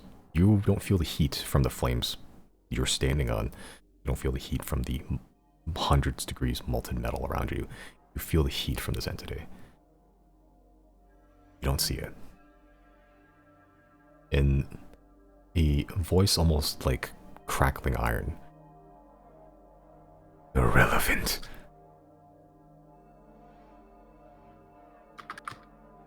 Okay.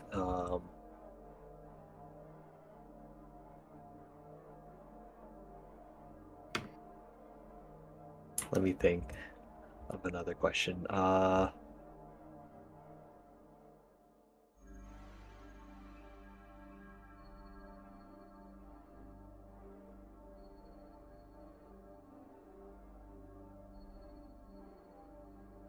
Do you know of the Rexons?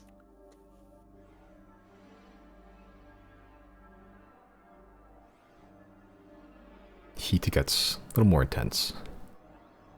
Yes.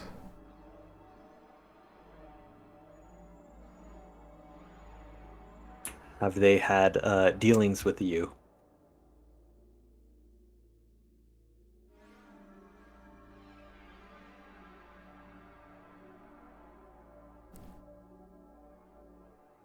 No.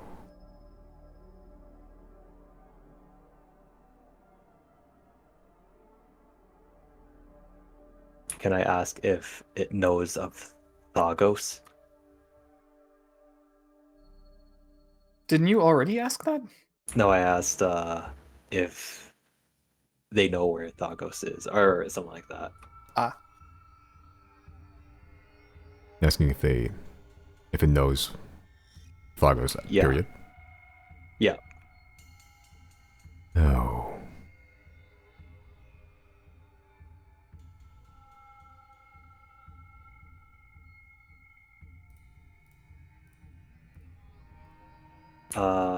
Is that the third question? The 4th. You have one more. Fourth. Okay.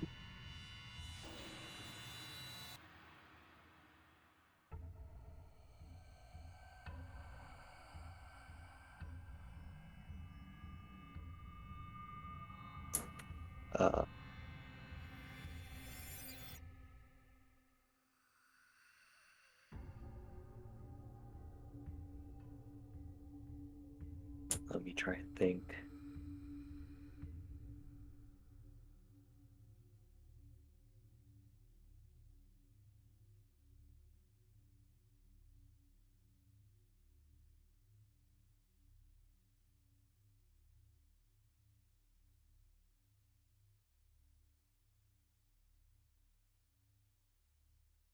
Is your plane of existence in danger? No. With the 5th and final question asked, the cage around you, the void behind it, begins to melt. Literally, the cage melts into just molten puddles of slag, and you look up. This tidal wave of liquid metal begins to fall on top of you as your vision goes white and you shoot awake in your room, covered in sweat, which immediately gets chilled by the surrounding landscape as you look out the window. It is cold, it is snowy, and the flame in your hand never felt hotter. The flames are actually licking outside of the lantern at this point, but over time it begins to subtly die down to its standard size.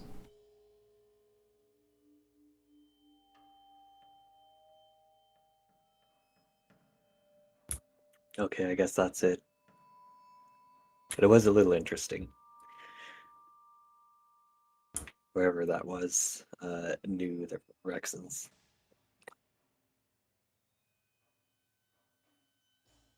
You get that once per dawn, I think. Don't go insane. But you can. Yeah, yeah. I think I'll after I do that, I'll go to Riley and let them know. They Sorry. Let them.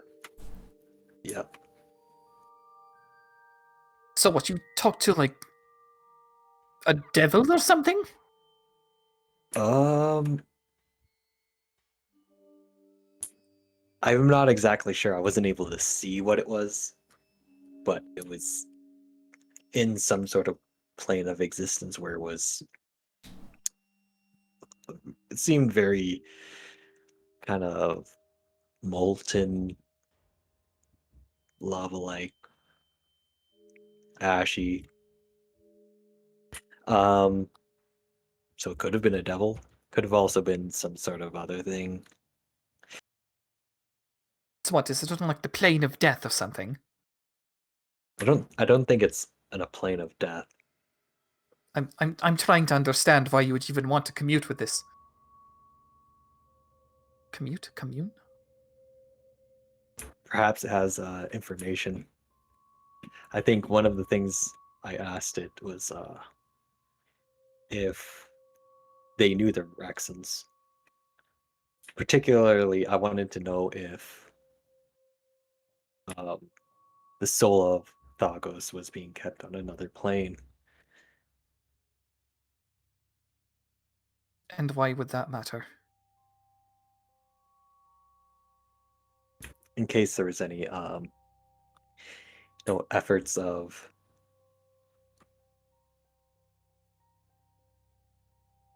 wanting to communicate with them, or Oh. wanting to free the soul, or even reviving if that's what Claudine wanted. That makes much more sense. So you didn't find out anything? Aside from whatever that was dealt with the Rexons.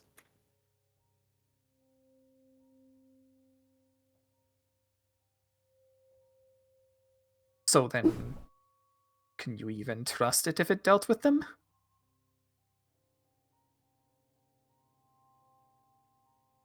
I think the nature of the spell, it only gives like one word answers, but I'm assuming the information is true.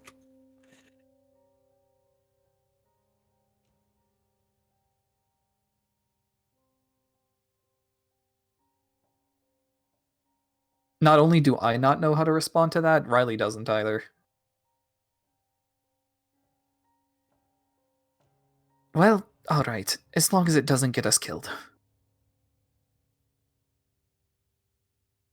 No, it should be fine.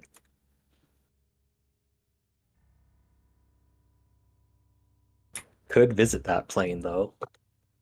I'll pass. Sounds hellish.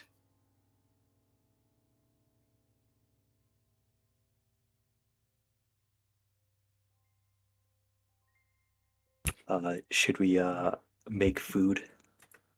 Oh, I've already got fish on, you know. I mean, like I've eaten. spice it up a little bit. Maybe make some warm soup. You go ahead. I am not hungry, and I feel as though the other two won't be either.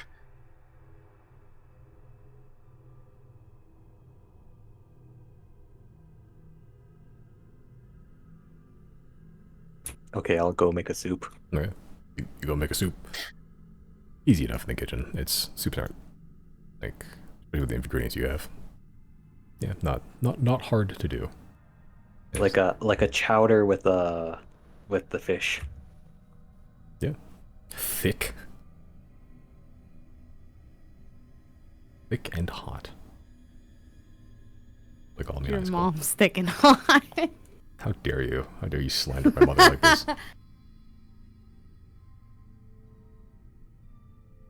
But as the cookings of chowder below, as Riley picks up his rest, you are in Jana, for now Claudine's room, as she's sort of just leaning her head against you. The shirt wetting, like your shirt getting noticeably more damp as she's doing it. The crying has not stopped, though it's not like, not heavy sobbing, right, heaving. After like a minute or so, just kind of, basically just silent, mourning in a way. Claudine sort of just goes, "Do you think that you could stay here for the night? Don't think I really want to be alone."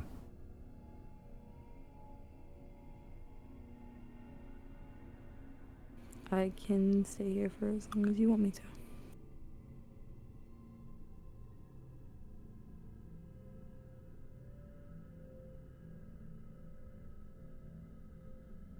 Okay.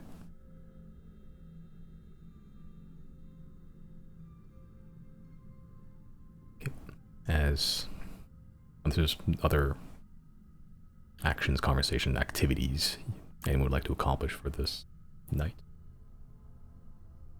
Nope. Okay.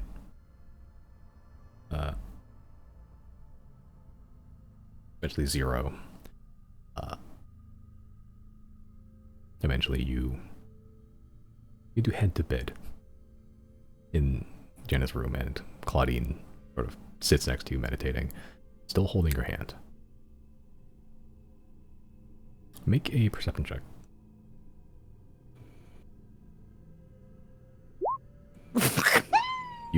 You're asleep, man. That's so on brand. You're asleep. That's so on brand. My charisma was a nat 20, my perception was a nat 1. That's so on brand.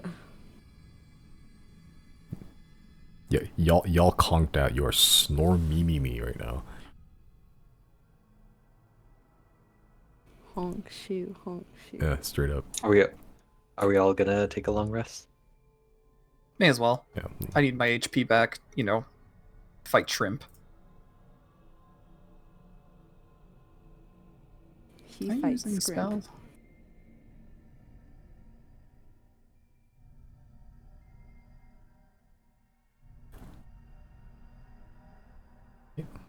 But as the night progresses,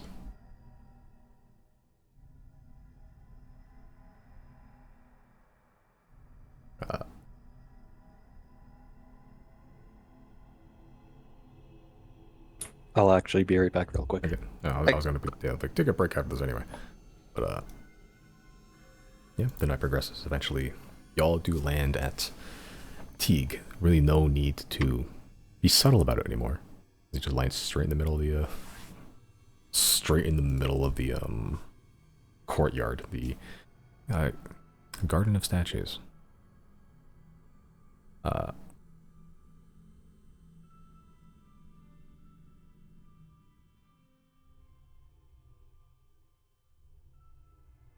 The sun hasn't really risen, but you have arrived. From there, we will take a break, a small break. Okie dokie. Peeing for water. Brahms teeth.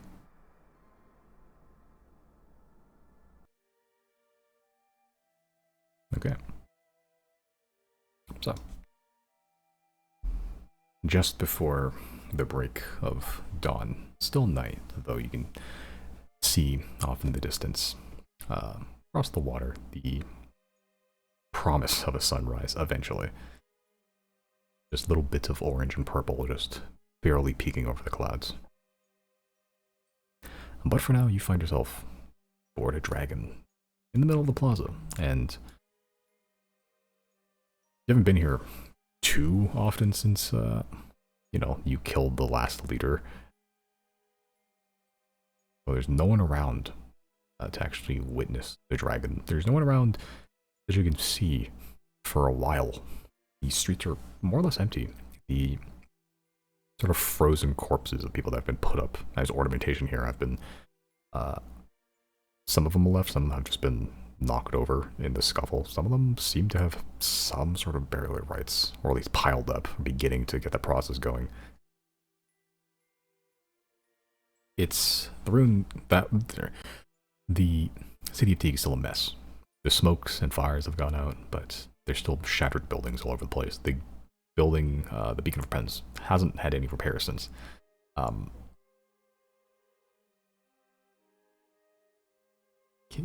But yeah, where y'all going? Beacon of Repentance, or just other business elsewhere, maybe? I don't even remember why it is we came back to Teague to begin with. Were we gonna try and exert influence here immediately? Do we have business here? I mean, Merrick's holding down the fort right now, so...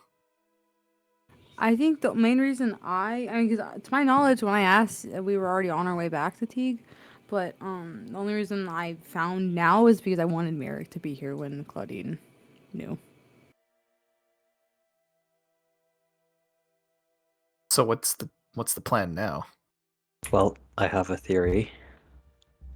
Remember that spell you used against the flesh? Me? Yeah, talking to Riley. No, I don't. What Or spell? well, the one before when we were investigating. Like when you separated yourself from your body. Oh, that one. Yeah, what about it? I have a theory that maybe perhaps that might work against the Sphere of Annihilation. And Are you asking me Yeah, you might to bring it up here? Well, you might be able to maintain control of it. No, I'm good. I don't want to fuck with that. One wrong move and everything gets destroyed. I'm good.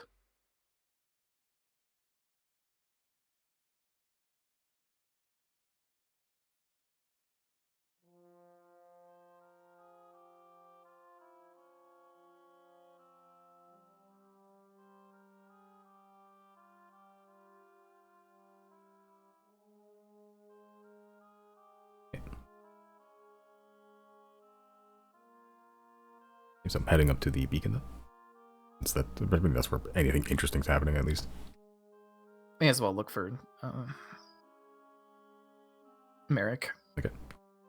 Yeah, sort of walking through the streets up the sort of like somewhat ruined road up to the Beacon of Repentance.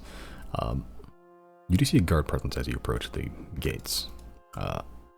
The one guard who got fucked up by magic missile as he was fleeing is kind of just at the front gates, just leaning up against the spear, just keeping watch for anything, really. Almost like he's almost like bleary-eyed, trying to go, like, barely staying awake. But as you approach, he sort of snaps to, and then the other guard next to him, man gate, like, goes to try to stop you, and he just puts a hand on his shoulder and just nods his head. Just makes way for you to walk by. You're just gonna keep an eye out for Merrick then. Okay, yeah, and you find him. Don't really have any... Okay, go on. Yep, he's just in the... I sort of walk through the front doors. He's just... no, it's not courtyard. The throne room. Not sitting on the throne, but he is almost like working through drills for some of these guards who have begun training, pretty much. That is what Merrick can do. You just hear a somewhat gruff Merrick sort of pacing back and forth between just rows of guards people. Some of these look like, not even guards, like prisoners that have just donned guards, like ill-fitting armor, and gone through the drills as well. They're just doing stabs, thrusts, parries, blocks, stabs, thrusts, just over and over again as Merrick just walking in between the rows, as eventually just eyes you, starts walking up towards you. Claudian also in tow as he sort of just looks. Same as usual. Dressed more warmly. Gary is up on the throne, sort of just eating some dry fruits. Like, he's not sitting kingly either. He's sitting, like, legs over one armrest, leaning against the other, just eating some, like, something, like, some sort of, like, dried powdered, or powdery bread. Just watching everything. As he should. Yeah. Yep. As Merrick sort of approaches, you're back. Indeed, we've returned. Yeah, he sort of looks towards you, Zero, first, and then looks towards Claudine.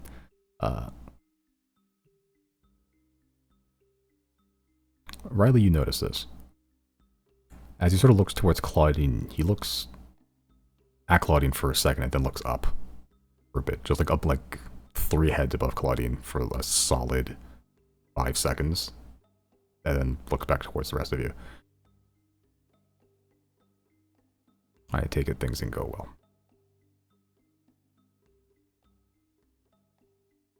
Well, we're all still alive, so that much went well. But, we come bearing bad news. Well, to the extent that it, you know, matters to Claudine anyway.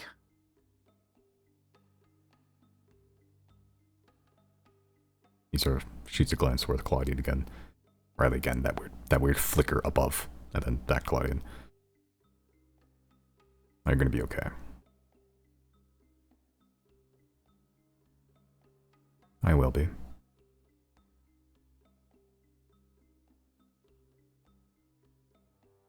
Riley again, that flicker above. Looks back towards the rest of you. So what are next steps?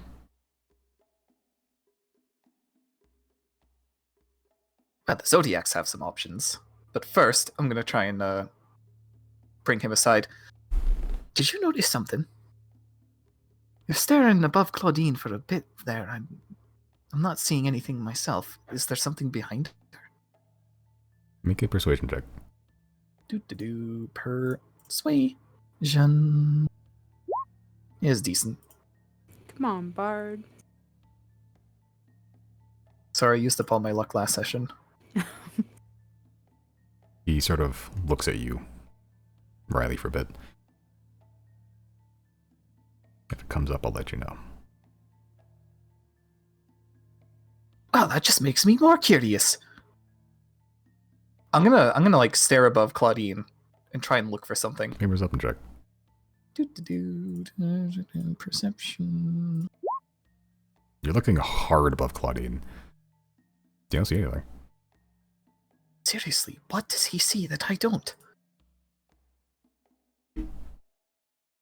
There's space above Claudine.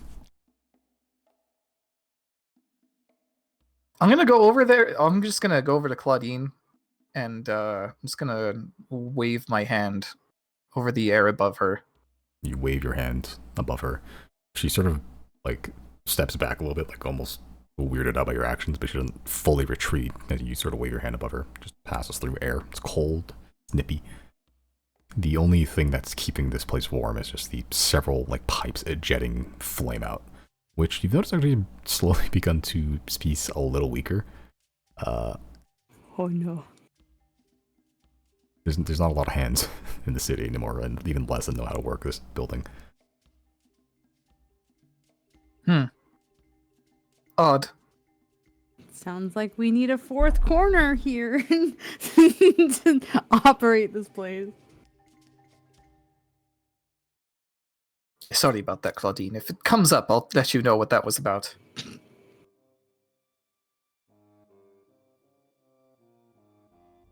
Okay. Still weirded out, but he just presumes her neutral standing position. Meanwhile, I'm not against getting Mondo here. I just don't know if he wants to be here. I don't know if I want to be here. If I want to be either. It's a good defensible position. She sort of looks towards Merrick. It is.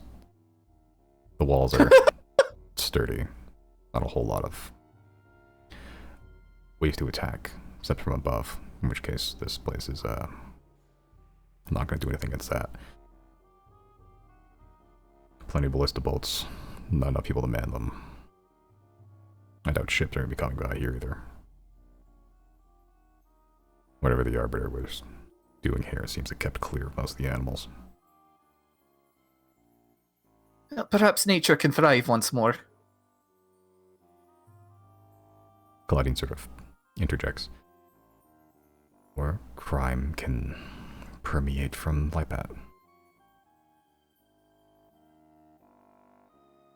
So we obviously want to prevent that, right? The question then becomes, how do we do that? We need to commission. What kind of mission? No, commission like Oh, the commission.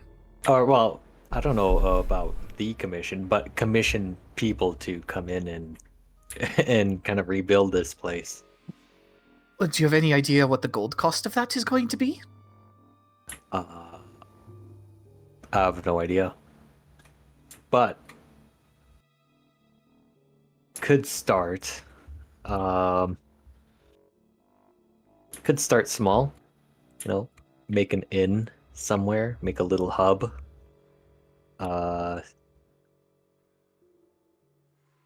Make a trade route.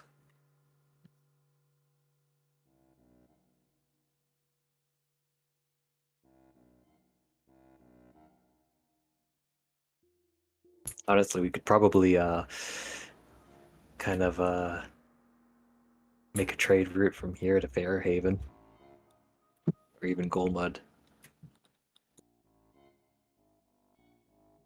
It's a long distance, but It's a very long distance, and I'm going to... No, I'm not even going to let the Sea Spears know about this, I think, because what do they care? They don't seafare, and there's not that much for resources up here either. maybe there's fish here? They're not fishers, they're salvagers. Actually, I wonder what rests below. No, the waters here are too cold for the average person. There's no way. The Sea Spears average people. Of course they are. Maybe they're above average people, but they're not like us.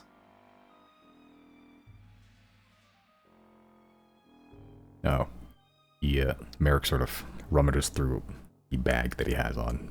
The grunts of all the training people still continuing. As he pulls out what almost looks like a book for a bit. Unmarked, just sort of made out of this almost green scale, like almost like it got taken from a lizard. He sort of just tosses it to one of you, doesn't really care who. I found that in the one of the points towards the special wing. One of those ruined rooms over there. I think it was the igniters. What does it say on the book? Like, is there a title? No, it's completely unmarked. It's just made out of this green scale. It's thick. Very thick. It's like encyclopedia thick. Let's see what the first page has to say. The first page is blank. As you're sort of going through, it just becomes like flipping through pages. It's sectioned almost like a real book, like with like glossaries and like chapters more or less. There's no title, but you're sort of reading these, like the table of contents, pretty much. As you're reading through it, you see like chapters like fuel source, chassis, wheels, like engine, arcane, like different chapters. As you're going through the table of contents, there's like 20 more blank pages, and then you hit the first chapter. Reading through this seems more or less like, not quite schematics, but like the theory and process of building the Dawn Flare. Or at the very least, like the functionality of how it works. Oh, well, Chris, you're going to want to read this. Here's your user manual. How long would it be to study this? It would take you probably, for the like front to back, probably several days worth. Like, well. I'll probably do that on the on the like during the long rests when we have 8 hours.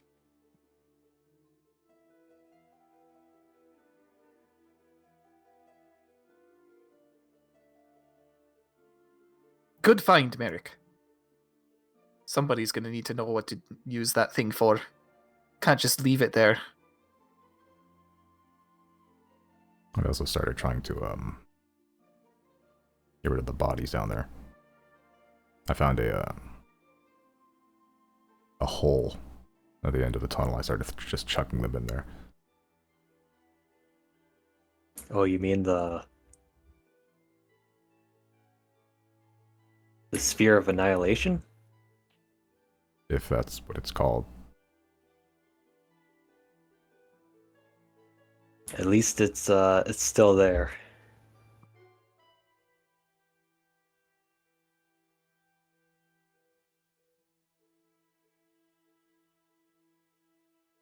So you're betting on Mondo to keep this place running.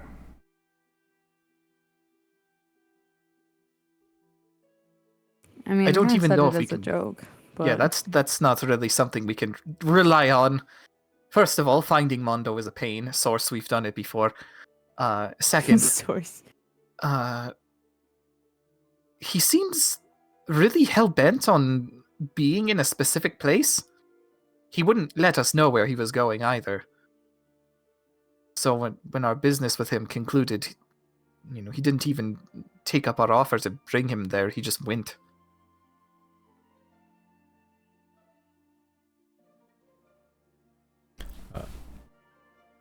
Merrick sort of just looks thoughtfully for a bit. Again, rarely you just catch that brief glance above Claudine for a bit.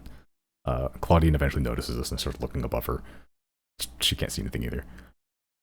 But eventually he just keeps looking down. I don't know Mondo that well.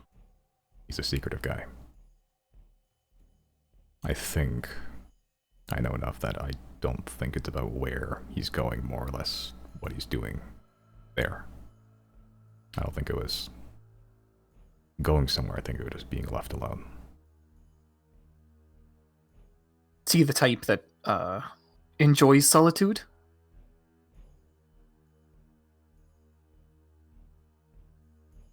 I used to catch him just middle of camp when nobody thinks everyone's is asleep, sneaking off somewhere. Hour, 2 hours at a time, coming back. He's always come back. Except now. Never asked. Didn't feel the need to pry.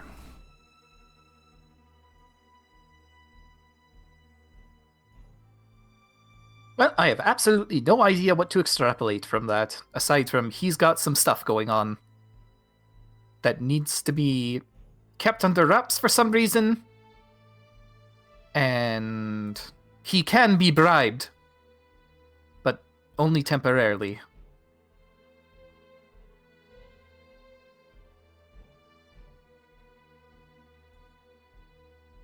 Well, this book could be a bribe. This is true. This is very true. And I'm sure he would probably want to investigate the Dawn Flare. So there is incentive to come here. That's a good point. I'm gonna send to Mondo and say, Are you doing anything that takes precedence right now? We have something very interesting you might want to check out.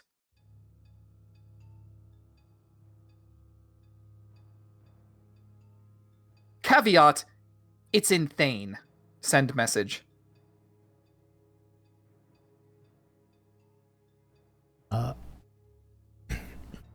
You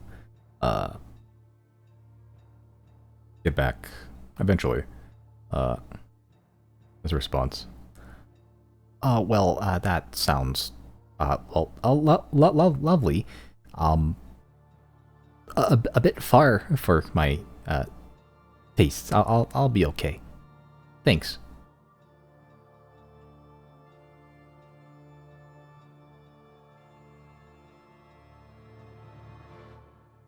Well, Mondo's out for the time being. Seems Thane is a bit far for him.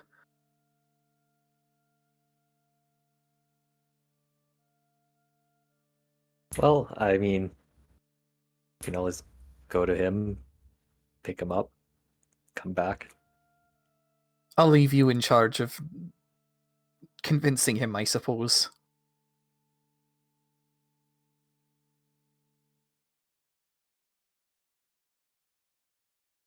Just don't be too aggressive with it.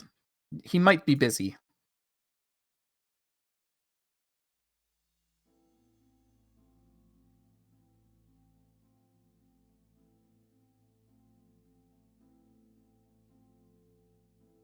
No. I'll have to wait until night to convince him. Right, so Riley will turn towards the entire group then say, What do we do now exactly? I didn't really have any plans. Well, I mean, next on the docket was going to see the commission, which I still think we need to do, but I don't know. I guess we can start heading out there with the dragon, and in the meantime, I don't know. I might run back to the mainland for a day or so. We do need to deliver some more arcanium to, well, you know who. Yeah. Merrick sort of. Right. No. Go on. Merrick sort of also pipes up. There's also the blacksmith guy in the mountains with that thing he was making. Right. Our moon locator thing, or the constant. Right. We can go do that. I was kind of wanting to go back to Calais anyway. Yeah. All right. Claudine, what's your plan? I don't know if you need me to retcon this. I didn't want to interrupt earlier. I want to have been like holding her hand this whole time.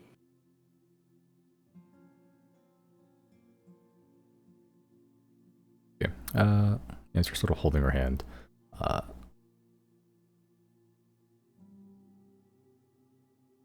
make another perception check. Me or 0. okay. Yep, you're holding your hand. Yeah. I think I'll kind of mention offhandedly, like, when we're talking about like where we're wanting to go.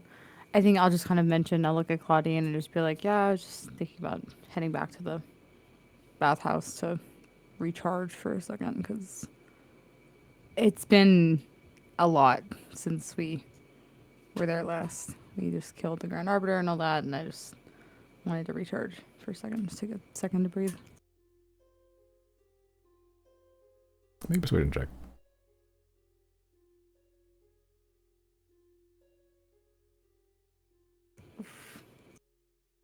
Oof.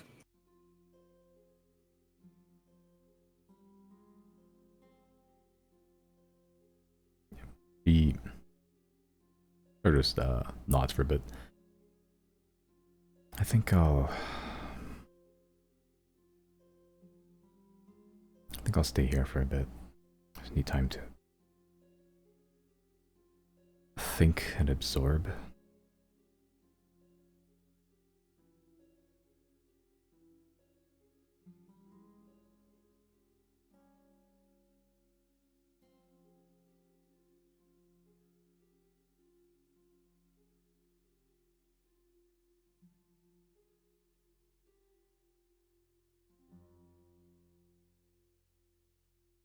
next time, though.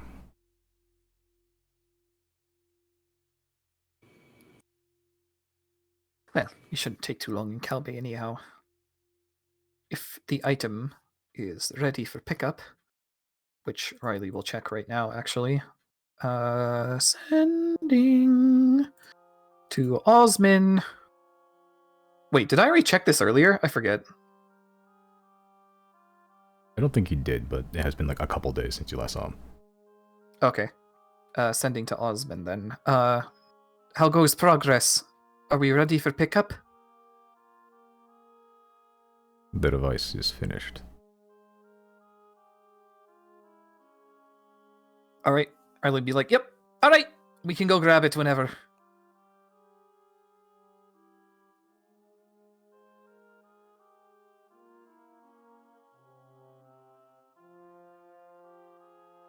Yeah, as Zero sort of still holding Claudine's hand, Claudine sort of just kind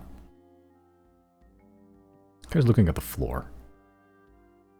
And even with your perception, Merrick's been doing it enough and close enough to you, Zero, that you catch him sort of staring up occasionally above Claudine as well.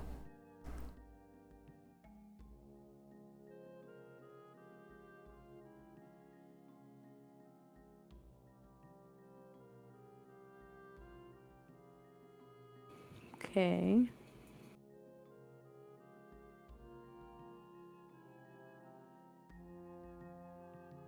Okay, but who's going where? Zero, you're going to Cabot? I mean, I'm going with Riley. Riley and Zero going to Yeah. Cabot. Me as well. You teleporting there, or because I think one of you picked up a rock or something. I mean, yeah, we can teleport there. Okay. Cool. Chris, what are you doing?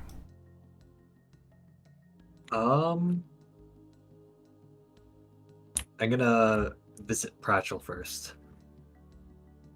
Okay. Chris does whatever the fuck he pleases. Part 700.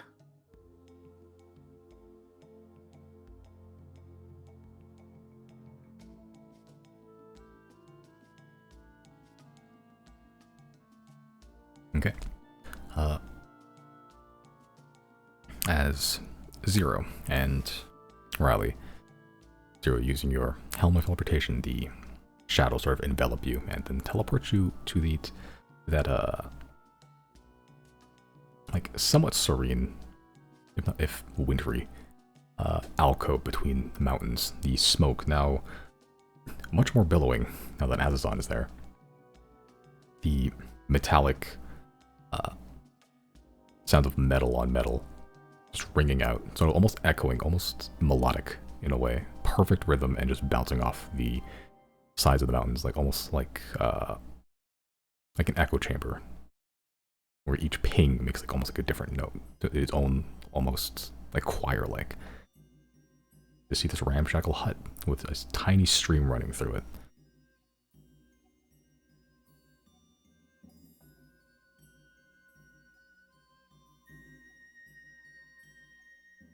Knock knock. As you knock, you hear footsteps from around the building, and you see Osman, the very tall, metallic, metal-bearded man, shirtless and everything, same as he's always been. As he just has like a molten piece of like metal in his hand. And it is finished. Then we shall collect. He leaves for a bit. Should probably let us know how it works too.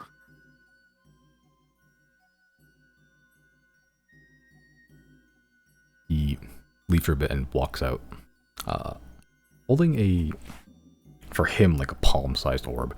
For you, roughly like soccer ball-sized. Sort of just hands it towards you. It's, as you're sort of looking at it, it's not quite orb-like. It's hollow. It's light. It's not heavy at all. It's an orb, but it's not made of metal or glass. Or if it is metal, it's metal threads. Almost woven in a way of this reflective but shiny metallic thread in a perfect sphere, like metal cotton candy. And it's thin enough that you can see through it to the center.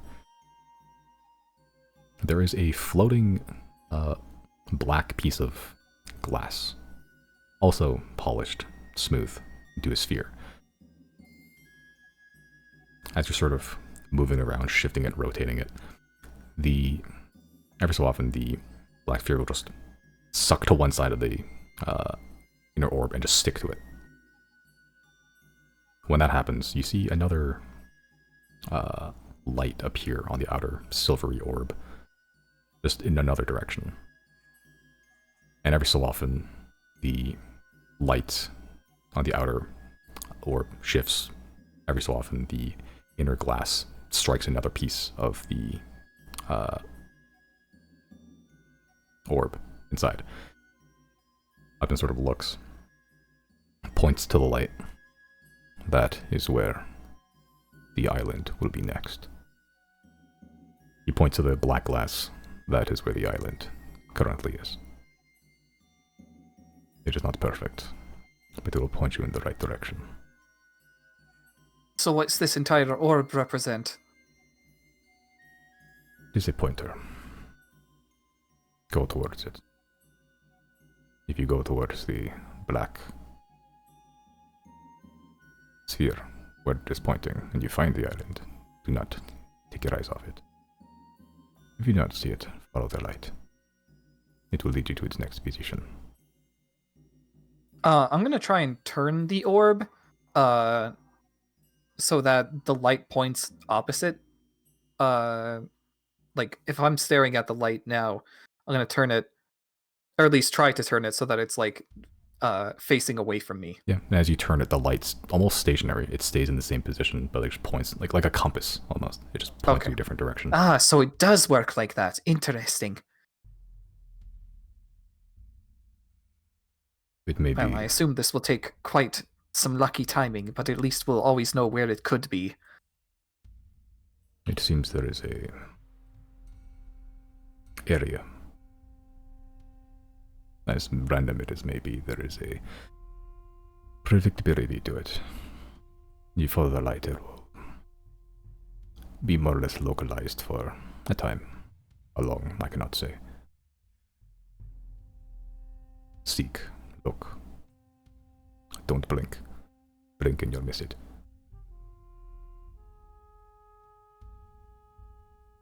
Yeah, and sort of looking at it, the light and the sphere don't always intersect. Sometimes they do.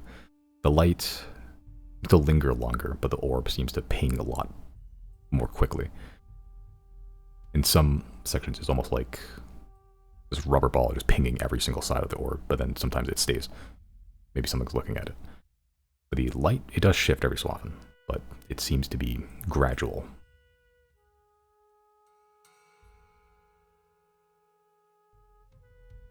It should at least help narrow down your search. This is quite the boon. Thank you, Osmond. Whether you succeed, whether you fail, know that I am in your debt for bringing my other half back to me. I believe with this, and with the previous upgrade to our weaponry, any debt you had to us is cleared.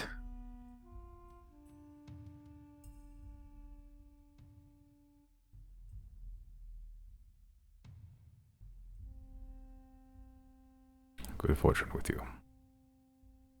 And sort of just... And with you two as well. After all, checks watch.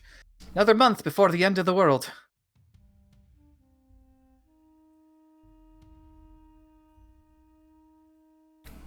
Yeah, as he just turns and walks back, you hear the pounding of metal, some brief bits of conversation, just some laughter from a female voice behind the shed. A solitary hut in the woods became a home.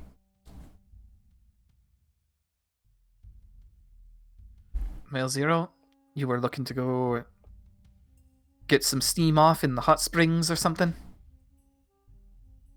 Yeah, I can just skip that and head back to whatever we need to do.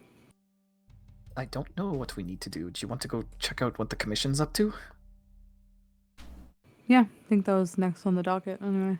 Alright, let's find out if they're done first. Wouldn't want to intrude. Send to Raxney. Did you guys fight the dragon thing yet? We've kind of wrapped up business and need something to busy ourselves with. Yeah, as you get back, pretty quick. It's 4 o'clock in the morning, and he seems wide awake. Good news. The dragon appears to be dead.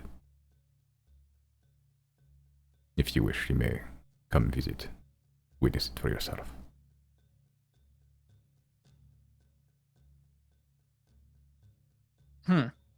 I will relay that information to Zero. Looks like they didn't even need to kill the dragon. It was already killed. Presumably by, being in ice for so long. We should probably go see what that's about anyway. Yeah, I'm not. The whole black pillar presence there just doesn't really allow me to feel comforted by the fact that that thing's dead. They can do Neither shit with did dead I. bodies. Right, let's head over then. I'll teleport us back to the dragon, and I guess because we've never been to the commission, like where they're at, right? We still have to go fly out there. Yeah, we gotta fly out there. Okay, yeah, I'll teleport us back to the dragon. Okay. Teleport back to the dragon. Easy enough.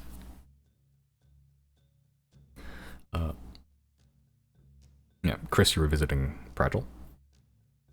Yeah. Okay, yeah, you know the teleportation ruins. Easy. You appear before his abode, the wooden door in the middle of a cave. Opening it, and you see the warm interior of the first foyer. All of the mimics and cloakers, and every hidden object that wants to kill you in that room.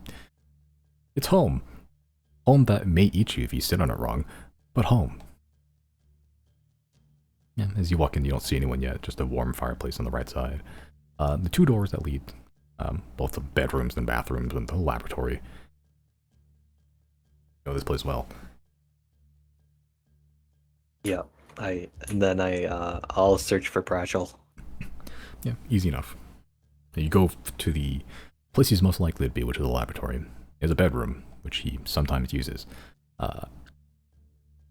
But as you get to the laboratory, you see the winged cats sort of just all nuzzled into like this ball in the center of their like little platform. The lights are dim, but it is lit somewhat. And you see at the far end on a desk just one little candle, and a Pratchell just barely illuminated, mouth agape, just sat in a chair. Eyes closed. I go up to him. Okay. And I say, hello?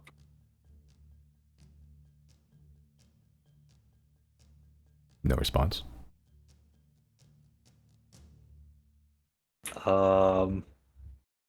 I check to see if he's okay.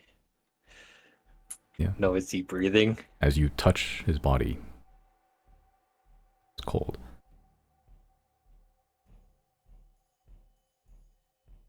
That doesn't make any sense. How the fuck is his pocket dimension working if he's dead? Yeah. He's sort of looking around. Make a perception check.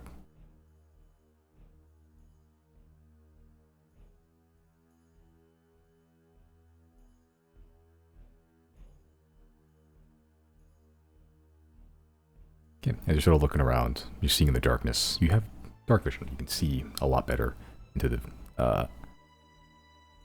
into the black of night than most people. You scan around. You see scattered papers all over the place. books strewn about.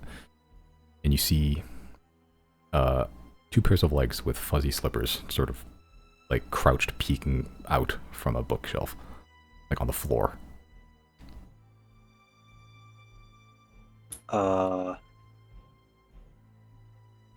Can I see him? Can I see what it is? Yeah, as you walk over, you get closer, like 5 steps closer. Fuzzy slippers sort of skitter out of view, and as you get closer, you see Pratchel sort of jump out at you. Oh, I got you, didn't I? yeah, you did. You definitely did. I felt you coming through the teleportation circle. Oh. Did you link it to something? Oh, I felt it. Felt through it? the loins. Once you grow older, you'll have a knack for this. Body double. It must. I've been working on That it. is- I've been trying to clone myself for some time. Clone! Me too, actually. Were you successful? It's in the process. Ah, then you have quite a long way to go. I've already succeeded. He's not alive. Yeah. But it is a clone. What happened? His heart stopped. He awoke and was like, brother! And then he fell flat on his face. Are you the original? He sort of, he pans his view over and you see like 3 other dead Prattles on the corner. Probably. Well, I'm gonna take it that you are the original. What is an original? If I retain all the knowledge and memories and skills of the prime clone, would that not make me the exact copy, a clone of the original? So what is original really? I guess, you know, if you retain everything. For example, if you were to die, plant your soul in a different body, are you or are you someone else?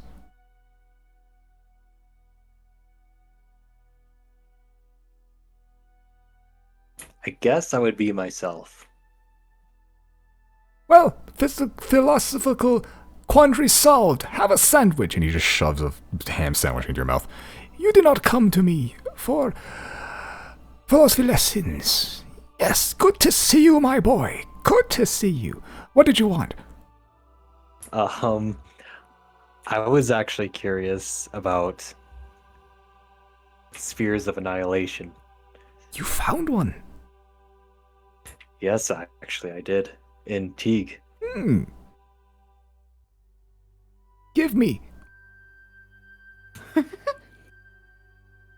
Do you know how to control As one? your father, I command you to give me it.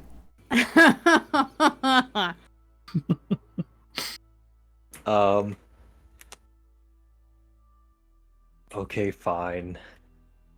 Good boy.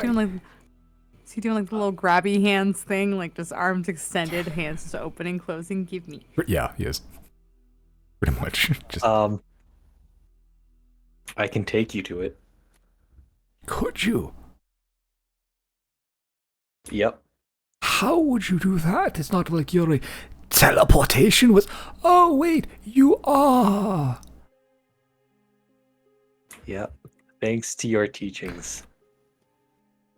Yes, take me to it. Allow me to learn from it and take it. But you gotta be careful. Do you know how to use them? Don't touch it. Tell it where it wants to go. Don't touch it.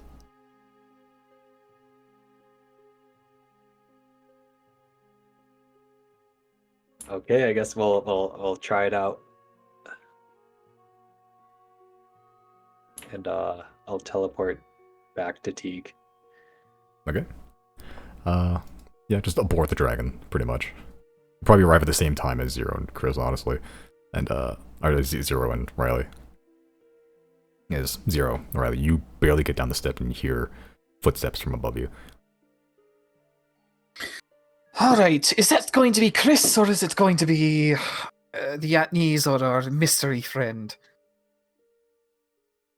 Riley will run up and check. Yeah, you run up and check as the door is kicked open, and then you see an old man spit on your shoes. Hello! Oh, so now we must welcome you into our humble abode. Yes! Wonderful. Yes, I don't remember if this is the first time I've been here. I don't remember either. I think it Does is. the DM speak for he also doesn't remember? I don't remember. I do remember, and he sort of boops you on the nose, Riley. I don't like you. Well, get over it. This is my house. It's also my house.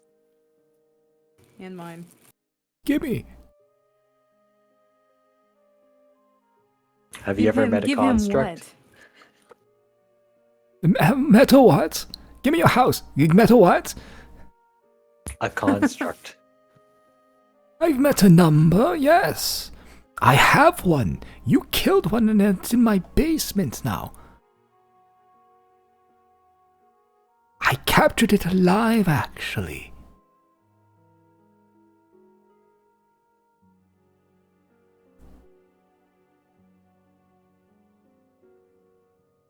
Oh, that's interesting. I was there when you fought the tentacle robot. Oh yeah, yeah, that thing. I took one. Did it do anything after? It sat in the corner and cried. Or if it maybe wasn't crying, it was sat there. The lights were off. I kept kicking it, nothing happened.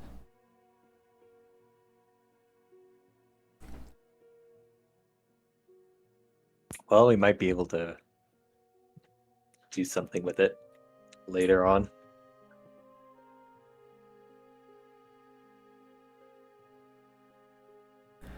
But I'll introduce you to Jane. Jane! Is that your girlfriend? No. Am I being introduced they're- to your future fiancé? They're just a friend.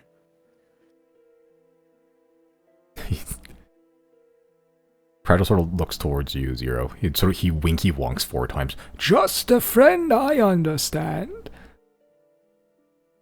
You introduce me. I make a disgusted face.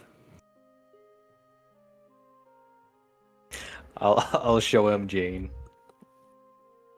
Yeah, and Jane's not far off. Jane's like literally 2 steps down in the sort of the room foyer. Yeah, as she sees a strange person walk down, but accompanied by you all, so she doesn't make any immediate aggressive moves as she sort of walks towards all of you. Who is this man?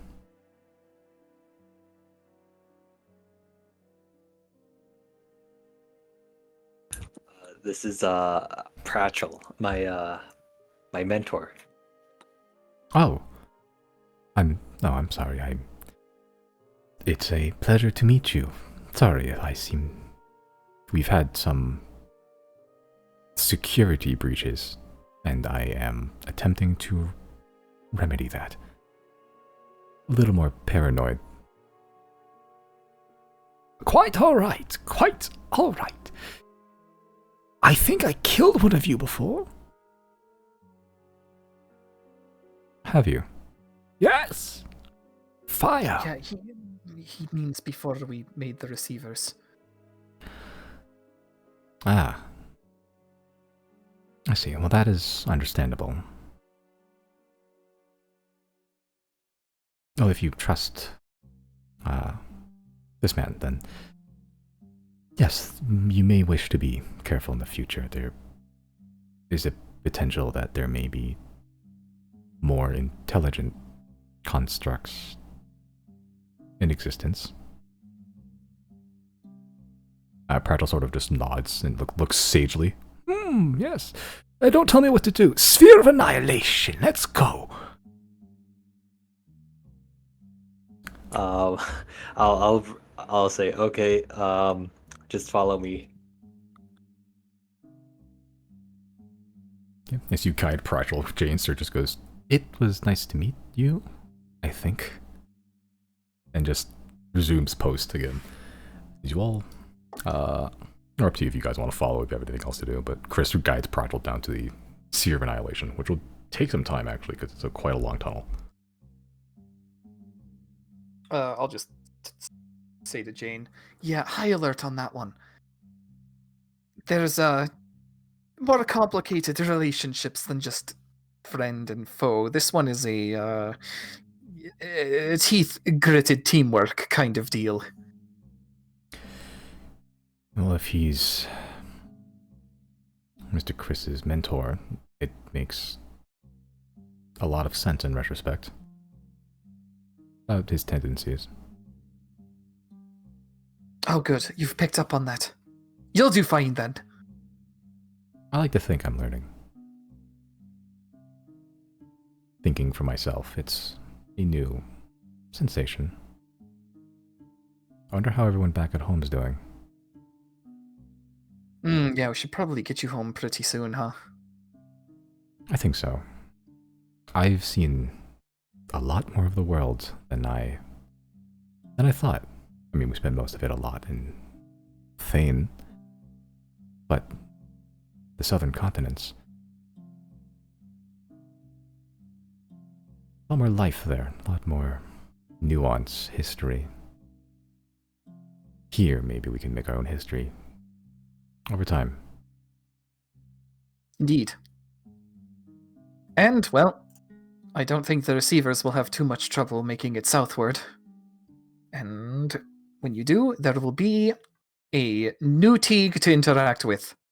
Thankfully, didn't have to deal with the old one.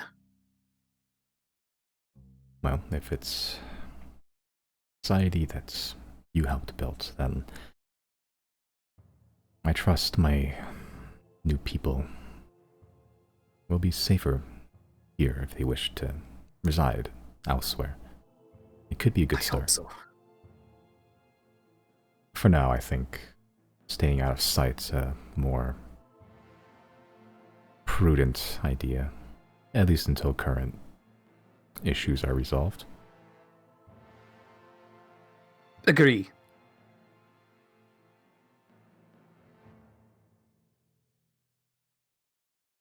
Siri, what are you doing? Or just staying on the board for now? Or finding Claudine?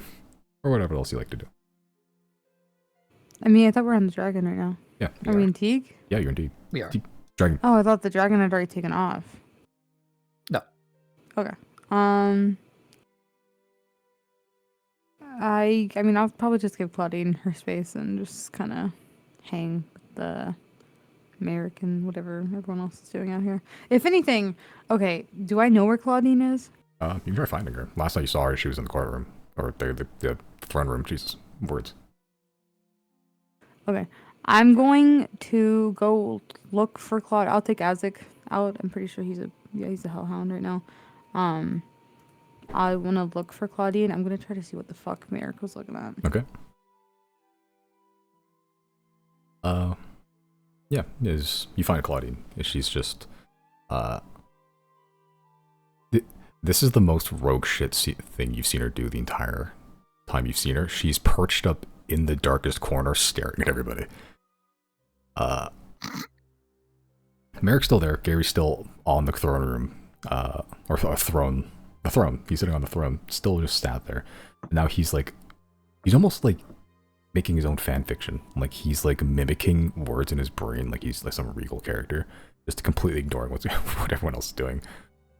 Merrick's there, just guiding everyone through the training. Yeah. Can I when I'm coming up to look and find Claudine, can I stealth? Make a stealth check. She has pretty good passive perception, but you have. It's not that good a roll. It's not.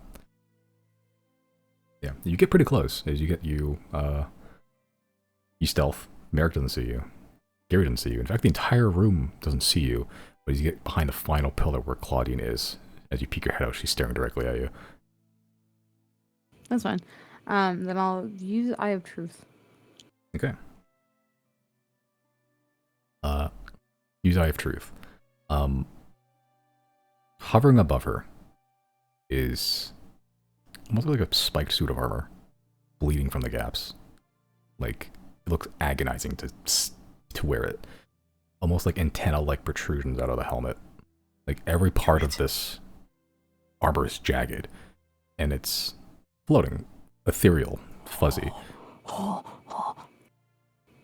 Stop. Is Claudina chosen? Stop. She just got chosen because Stop! I'm pretty sure. Yeah, it literally just happened because she's resigned to the fact her dad's dead now, and she's like, nope, this can't go.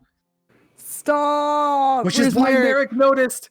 Where's Merrick? Where's Merrick? Where's he already? He's in the room. He's right? in the room, just guiding through the people through the training. I'm going to turn my head to Merrick. I don't care if he sees me now, but I'm going to turn my head to Merrick and cast message, sleight of hand cast message, and I just want to be like,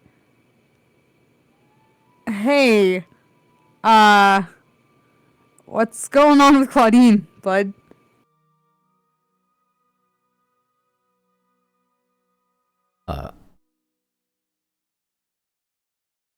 You just hear, very terse, short.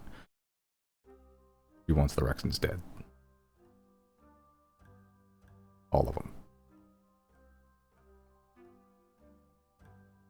I cast message again and just feel like, did she tell you that, or did your god tell you that?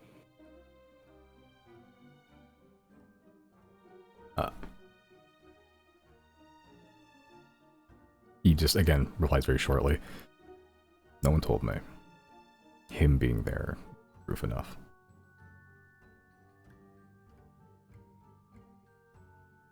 Oh my god! Who has the last apotheosis vessel? We have a. Do I have it? 'Cause I remember I got it from the fucking. I got it from the when we broke Riley out of jail. I got the extra one from there, right? I think you would still have it then, would you not? I would.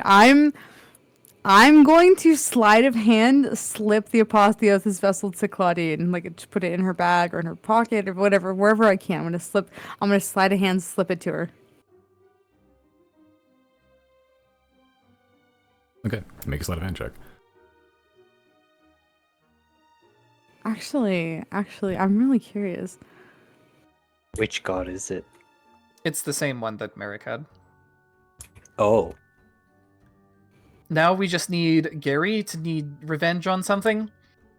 He would Maybe- never. No, I think he would actually. If somebody destroyed a kiwi farm, he would want Probably, revenge like, on kick a them. dog. Yeah.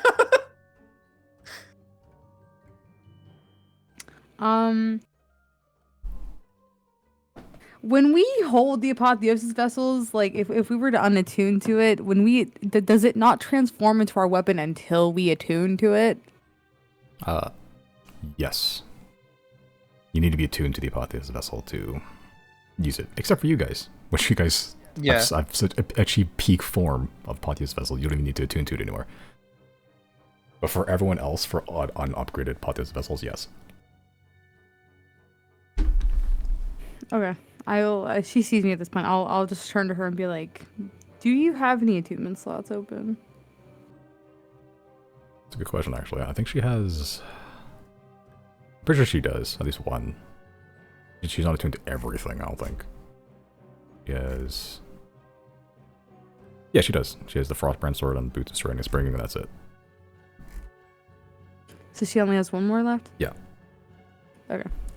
I'm gonna take the apotheosis vessel out of my bag, and I will hand it to her, and I'm just going to say, attune to this as soon as you can. And then I will just leave her with that and walk away. Okay. As you sort of hand it to her, she looks confused for a bit. As you sort of hand it, she just goes, "This is Merrick's. Why do..." As you place it in her hand, you, with your Eye of Truth, you have her third eye open, she can see it. But the moment you put her tip of the feels in her hand, you see all of the hair sort of just stick up on her neck, and then the god sort of floating above sort of just bleed a lot until it's just painted red as it just begins to just fade away. Let's fucking go! Let's fucking go! Yeah, as you sort of walk away, you hear muttered under her breath. Right. The last thing you see as you walk away is Claudine and Merrick just making eye contact with each other. Make an insight check. Did he see me hand her that? Yes. Okay. Make an insight check.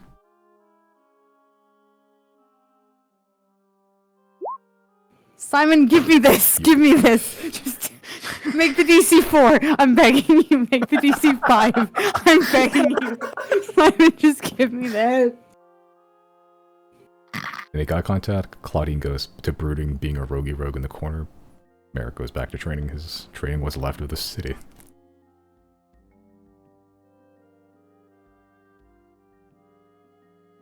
I hate it here. It's not that you're just not good at, like, I'm not proficient in, like, insight or something. Like, you can get past that by rolling high. It's the fact that the gods dictate that you can never roll high on these rolls. Ever. You could have rolled in a 17 and it would have been fine. You know, it would have been a 16. I've never seen you roll above 10. Kill myself right now. You can't. Your IEC is too high. What's happening? Well, if I punch myself and it doesn't hurt, does that mean I'm too strong or too weak? I think Bradley Mulligan answered this exact question somewhere. Yeah, well, that's happening. Chris, you're heading down towards the Dawn Flare with Pratchell, who, as you get there, you see all the bodies piled up into the forge have been lit on fire at some point. At some point, you'll see marks like dragged, like some sort of like wheelbarrow that came down here, and just started going through the tunnel. As Pratchell gets down here, he sees the crackling train, the two carriages. He just goes, What is that? That's a marvel of technology. Apparently, it's called a dawn flare. Give me. We don't know how to work it yet. I'll figure it out once you give it to me and bequeath the insurance to my name. Well, first of all, we'll do the Sphere of Annihilation first. Okay. He's so easy. Let's give him new toys. It takes a while to walk there, and Pratchell's still an old ass man, but he follows you, just up meandering. He has to take a break a couple times. What is his? He might have unlimited Misty Step too. I'm not sure. I'll check later. But eventually you do get to the end, and you see this floating orb, as well as some like half-eaten bodies. By eaten, I mean they've just been like sheared, like completely clean. Like there's like a couple of like legs and arms that Eric just hasn't bothered to throw in. Yeah, it's still just floating there. Yep, there it is. You've been feeding people to it. I haven't been. That's my boy. Experimentation. Live human subjects are the best guinea pigs. I've actually done a couple of experiments on it. I've tried to use magic on it. It doesn't typically take. Well, it's not You have to. a creature. It barely counts as an object. It's a thing, like a hole in reality.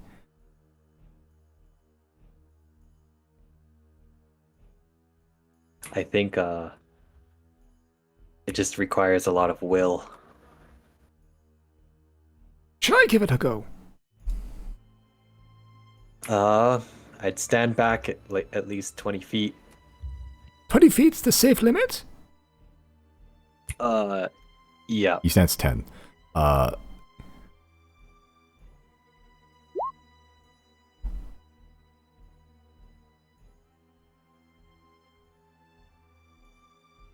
Okay. Yeah, as you say, as you stand back 20 feet, he stands 10 feet in front of it.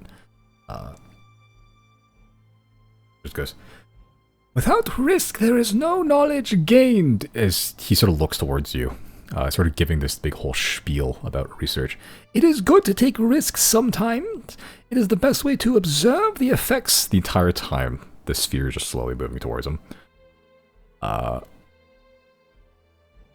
It's coming.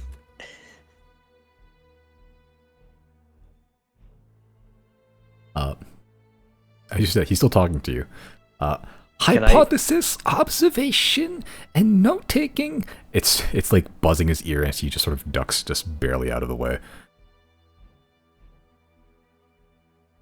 It's slow. A lot slower than I thought.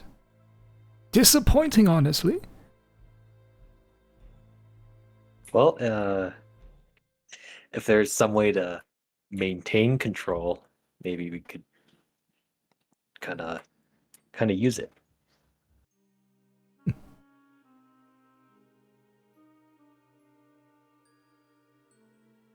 From what I know, you have to kind of have some sort of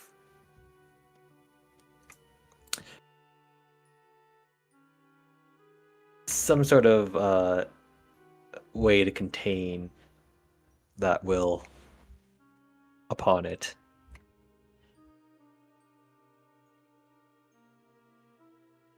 Do you want to control it or just bring it somewhere? Control it. Oh.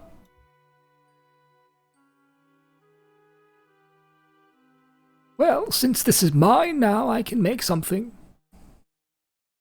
This is mine, isn't it? Boy? Can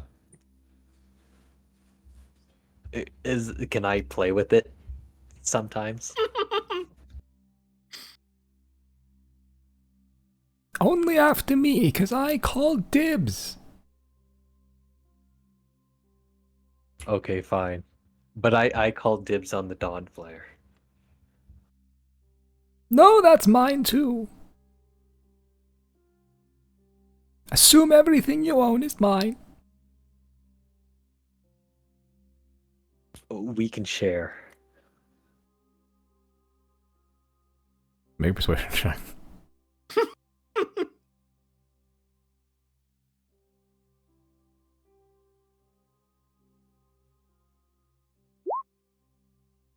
Not bad. He sort of looks you really grimly in the eye. Had I known you would have found a sphere of annihilation and claimed it, ownership of it, I should have killed you in the crib. I'm kidding. It's a joke, my boy. A joke. I'm taking the Okay, sphere. You can okay. take the dawn flare. I'll come up with something.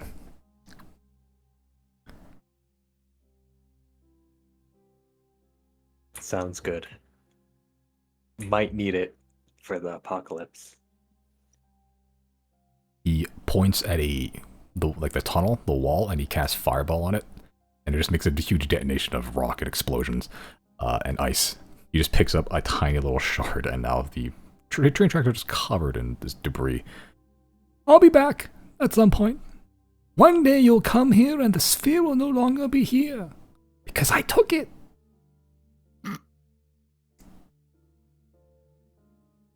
I'll let Merrick know. Who's Merrick? He teleports. Gone in a blink of an eye. Okay, I think at that point I'll teleport back to the dragon. Okay, you teleport back to the dragon. All right, you do have the slots.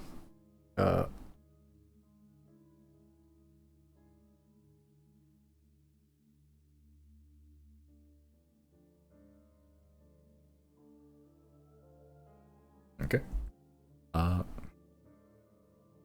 Yeah.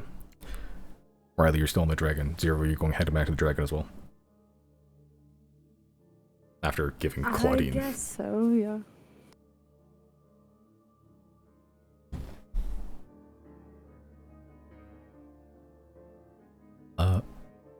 Yeah, as Chris, you're also heading back to the dragon, which will just take a while. Because it's an hour there, hour back. It is... Oh, I teleported. Oh yeah, never mind. You do teleport, don't you? You teleporting bastard. Can't wait for next campaign where none of you are conjuration wizards that can just teleport for free. Enjoy it while it lasts. Yeah, as you teleport back. Yeah, Chris, you get there back. We get there, technically still later than everyone else.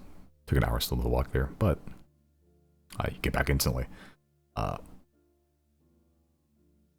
Zero heading back, right? Yeah. Okay, Riley's already there. As you all reconvene aboard the dragon, Jane sort of just waiting at the entrance. Oh, hi. I told Riley this already, but I think I'm ready to go home. At some point, no rush if you have any outstanding business. I've seen some states of the world. I've seen society. I've seen what you can or can't do, get away with. Laws, chaos. I have some understanding of how your world works, so I may understand how we fit into it to make our world work.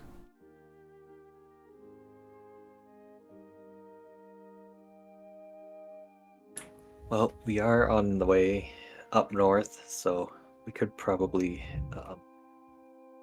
drop you off there and you can let everyone know what you've discovered. Yes, I think we'll have some preparation to do. I don't know how long the repairs have been going, how well they've been. At what point of construction that our new home has. But hopefully in a serviceable enough state to help when impending doom arrives.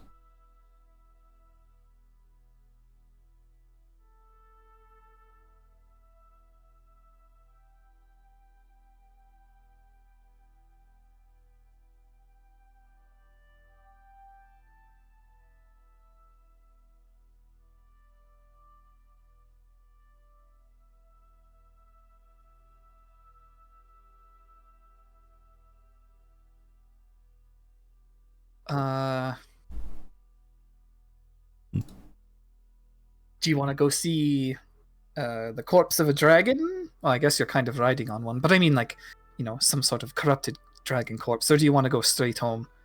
Since we're headed in the same direction either way, we can either do our business first and then drop you off, or the other way around.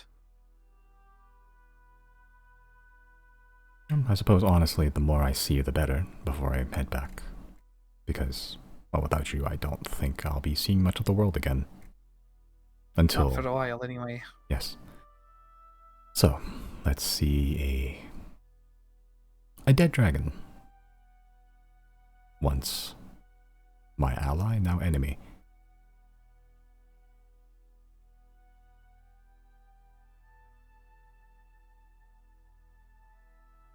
Take off then. Valaris, you essentially want to go a bit west of the receiver's gun, and then a little bit north. We're looking for an area with large trees. An area with large trees. I understand. I will keep an eye out.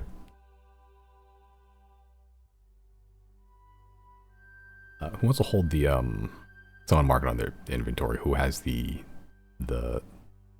island detector ball? Riley will take it. Okay. It's best if he finds it anyway, because he's the only one who's actually talked to them. Okay. Yeah, as you're sort of looking at it, again, the inside, well, pings all over the place occasionally, but it tends towards a certain direction, towards the direction of the light, which is in one position for way longer than the glass sphere, and then it slowly shifts to another position. Whatever this island is, it's on the move, but now it's predictable.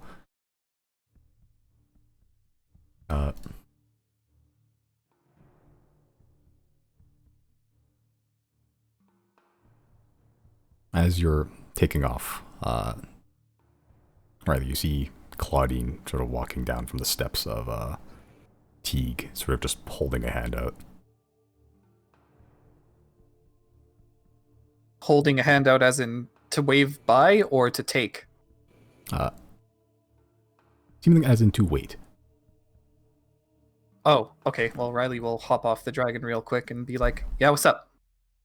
Oh, I just wanted to talk to Zero.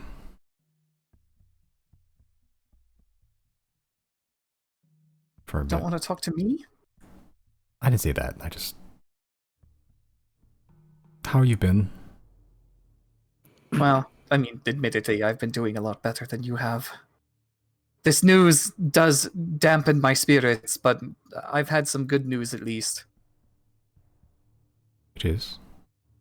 Well, I mean, when I was out fishing, I managed to fight the big shrimp and get new power, so I'm kind of on a personal high, even if I'm brought down a little bit by all the fuck that's happening around me. Yeah, I do understand that, yeah. Congrats on your shrimp kill. Thank you very much. You're more powerful now, which means you can kill aliens better. Indeed. Good talk. Is Zero still... Yeah, I'll go fetch Zero. Zero! Claudine wants to talk. Okay. I will hop off the dragon then and go see what she needs. Yeah, as you sort of hop off the dragon, she takes you off to the side a bit, away from the dragon, just into an alleyway, just behind a building or so. She sort of holds out the apologies of vessel you gave her. It's the standard form, the like two pyramids glued together.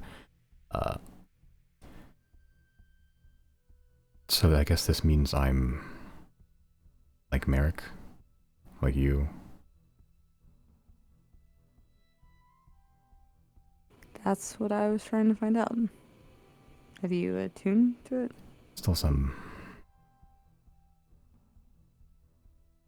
She sort of focuses on it, and the crystal elongates into red and black, a jagged-looking short sword, almost harpoon-like in a way. It doesn't look comfortable to use. It doesn't look comfortable to be used against. The handle itself is diamond-shaped, and with all the points intact. The pommel itself also diamond-shaped, all the points intact, pointy as it can be, and the blade itself, it looks like, it's almost saw-like. The saw teeth pointing towards the hilt, so when it's thrust in, when it's pulled out, it rips instead of tears, or instead of like pulling out cleanly. Yes, I'd tune to it.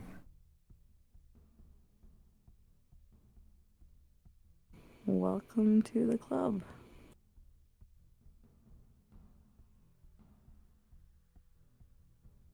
I don't know if Merrick's been looking at me weird. I'm sure you saw it. He sees it. I guess you don't, but I saw it. I don't know if he's happy about this, but honestly, until they're dead, fuck what he thinks.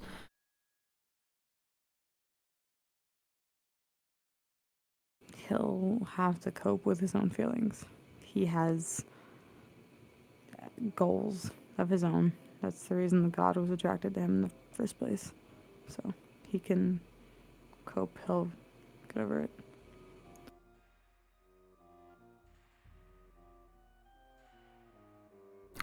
Simon, her weapon, it being like, I know you said like that the hilt was like diamond shaped, and you said it looked uncomfortable to use. Yep. Is it like is it like when Akem punished me? Like whenever I tried to like disobey him, my daggers got really like rough and bumpy to hold, like, and it was like it hurt to hold them. Is it like that? Like she's resisting, or is it just like in just design? They're designed weird. It seems in design like it looks uncomfortable to hold, like, at all. Yeah, like it's like your daggers, even when Akem's daggers, like when they were useful, they were smooth. They fit in the hand. This looks like it doesn't fit in the hand at all. It's like holding a square wedge. Like the edges will dig into the hand, but it's technically holdable.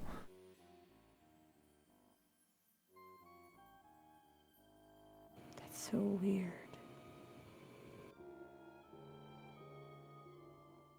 So, I guess I'll be here for now, just to...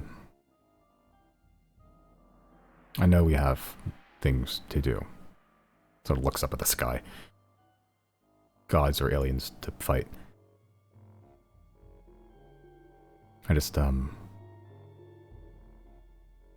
Hey, what's that over there? She sort of points to a direction, like, behind you. Mm-hmm. You look. I do not. I mean, it looks pretty interesting over there. You should look at it, seriously. I will reluctantly. I'm like laughing a little bit, smiling a little bit. I'll turn to look where she's pointing. As you look, you see shingles, like, broken. You feel a little peck on your cheek as she begins just walking away. Don't die!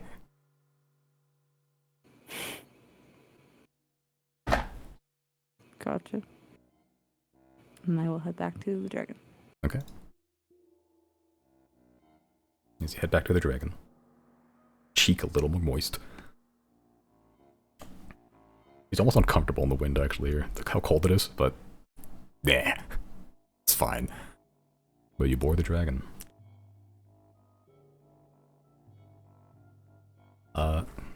As players kicks off, you're heading towards the Howling Bows. That's where the commission said they were, at least. Yes. Okay. That is roughly 3 days of travel. We can't teleport there, so that's just how it's gonna have to be. Okay. Oh no, we have to use the dragon that's really fast. What a fucking shame. Yeah. I mean, up to this point, you've been teleporting everywhere. That's been important. Now you have to do 3 days. You have a month left. Yeah, I mean, that does actually kind of matter a little bit given our time frame. You can be multitasking. What else could we be doing? We need to do the thing where we give the stuff to prevent the slavery. Actually, hold on a second. I'm gonna... I guess over the course of the 3 days anyway, I'm gonna send to Tannen, and I'm gonna ask, hey, do you know if, like, things have slowed down at all around? Because we kind of ironed out a deal with your boss. Should be no slavery. Send a message. Yeah, you can see doing this like one of the days where he's probably awake. You get back pretty soon.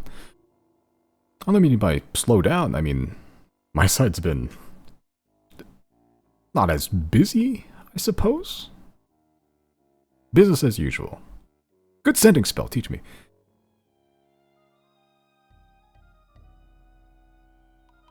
Did we tell him that the world is ending? I forget. I don't know if he I did. think we did. I thought we did. maybe we did. I think we told everyone. Yeah, it's irresistible for you guys to not tell people about that the world is It kind of, I mean, it's important stuff to know, is it not? The world will end. Yeah, I think you may have, because I think he was like, oh shit, I can help the Zodiacs save the world? Hell yeah. True. That sounds familiar.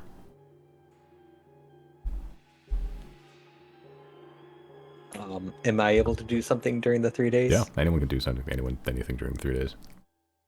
Okay, I'd like, during one of the nights, I'd like to cast Dream Okay. and try to contact Mondo. Okay. What school of magic is Dream?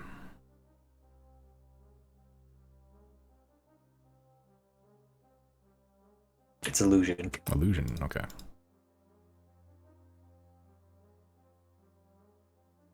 Okay, I don't think, yeah. You can't stop that.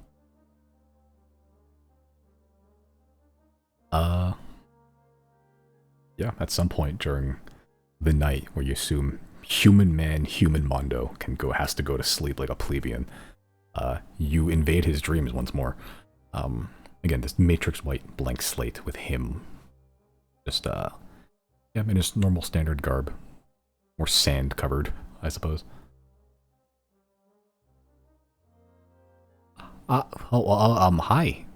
You know, Hi. I'm like I don't mind speaking. I just would like permission to when you do this. I know I'm sorry. I know you'd prefer to have a bit more solitude, but I know Riley tried to contact you the other day and about Teague and that sort of thing, but I just wanted to kind of, try and tell you a bit more about it. See if you might be interested, and if you are, I can definitely make arrangements to bring you there quickly and even bring you back to where you need to go if you're working on something. But essentially, what we found at Teague is some very interesting feats of engineering. We've discovered kind of a train that the Arbiter was working on, and the igniter there, which is pumped full of arcane energy. It's actually a really interesting piece of engineering, and we were interested if you would like to come check it out.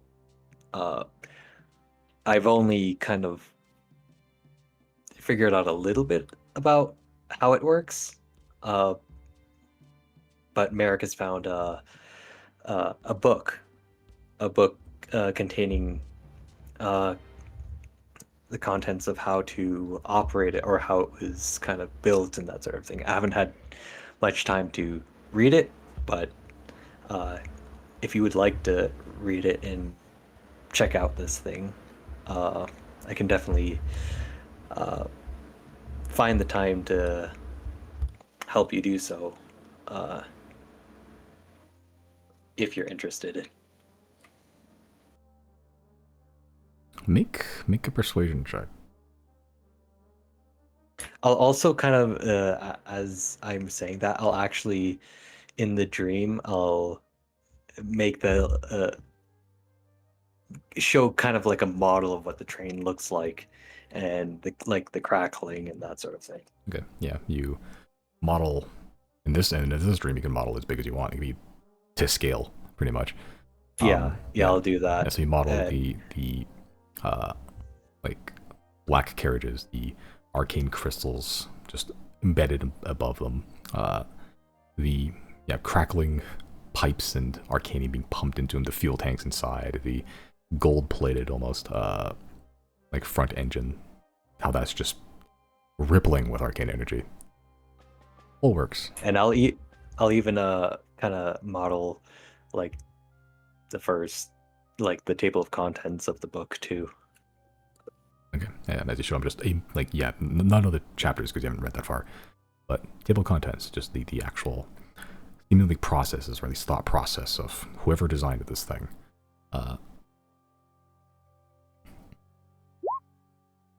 Jesus Christ.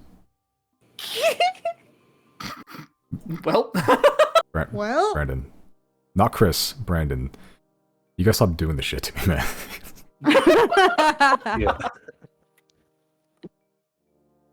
the anti-zero. This is where all Fuck your you. luck is going. Fuck you. Brandon's my sworn nemesis. Brandon rolling hot, Zero rolling shit when it comes to wisdom. The world is balanced as all things should be. Yeah. Mondo sort of looks over the train. So it's like somewhat hunchback, looking over everything, the detailing, the scrawling. You have a high intelligence, you can memorize a lot of these details. You don't know the interior.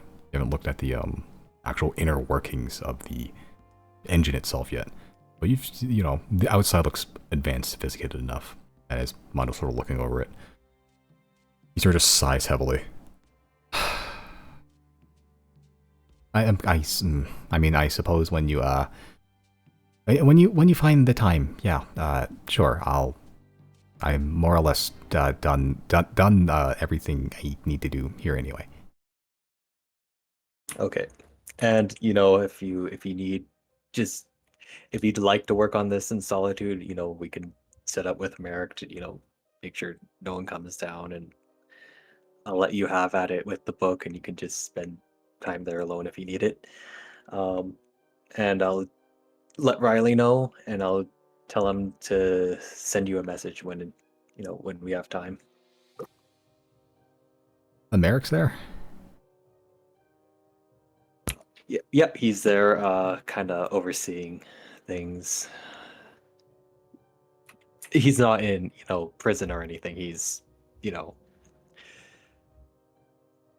working with the guards, making sure that they're getting practiced. Okay. Yeah. Sure. Just let me know what next. Just let me know when. Yep, for sure. And I guess I'll just let you sleep now. Yeah. Thanks. Again, just maybe some warning next time. It is.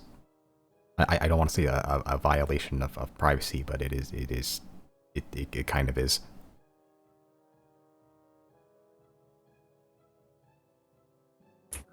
I guess. I guess he says. But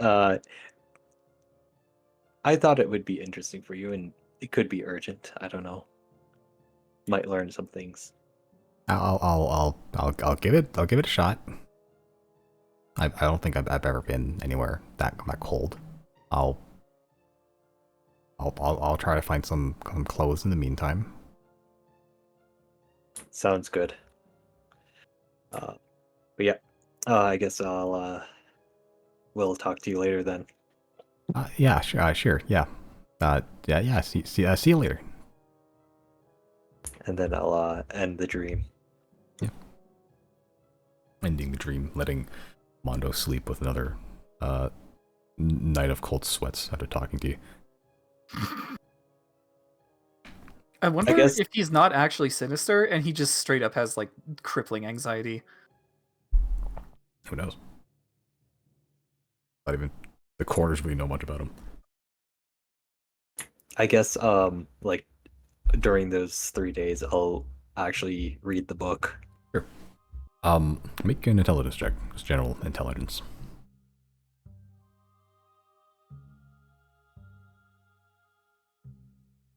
Okay. It's dense. It's a dense start for sure. You go through a couple of these chapters, mostly just skimming it. The parts you do fully absorb are mostly the beginning schematics of it. where like all this was built, from a framework, like is built around the front engine itself. Everything else can just be attached, like as carriages. The front engine is powerful enough to pull just about fucking anything. The point, as I think the Igniter explained to you, the whole point of Dawnflare is to basically end the winter in a like localized area, to dump all of this fire energy, more or less, the arcane energy, into a single spot to end this eternal winter. At least locally, it's not powerful enough to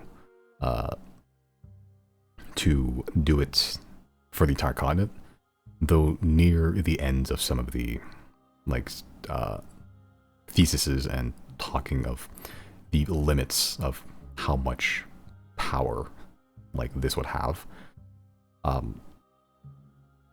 There's some like notes and blurbs and like addendums where it's theorized by whoever wrote this that the Howling Boughs is where pretty much the start of the Eternal Winter started. Like that's the origin of it. Which I believe Zal also said something along the lines of that. There's theory. It's not what the Dawnflare is meant for. Like even in the notes of it, this is pure theory that if you were to drive the Dawnflare potentially into the Howling Bout, it may end the winter entirely and just bring everything back to its normal, like, non-frozen state. That is a theory, a game theory. But that is the bones of it. Over the course of 3 days, managed to get a lot of the bare bones of it. The next time you read it, you may get more information now that you have a pretty good understanding of how, at least what the design philosophy behind the Dawnflare is. Okay, I see. And it's called the Howling Bout? Howling Boughs. We're literally headed there right now. You are. Oh, okay, yeah, I didn't see it on... Yeah, it's covered. Behind the dragon. Yep, hold on, there you go.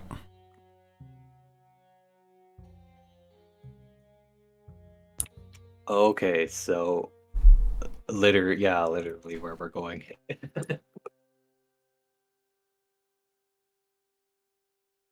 Oh, you know what? I'm also going to... I don't know if I've already done this before, but I think I'm going to try again anyway.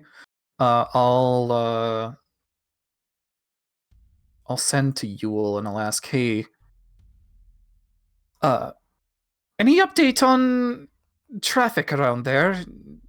News about Arcanium shipments, perhaps, maybe something slowed down, less slavery. Send message. I don't know about slow down, but there's a few barrels coming in. Nowhere yet. Less people.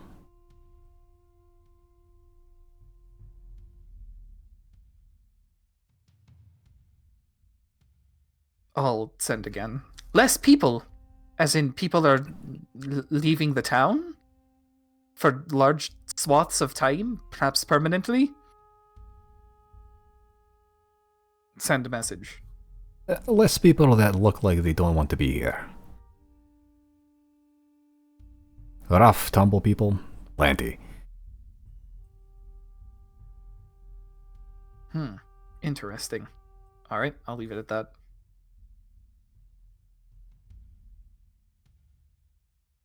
Zero, any actions?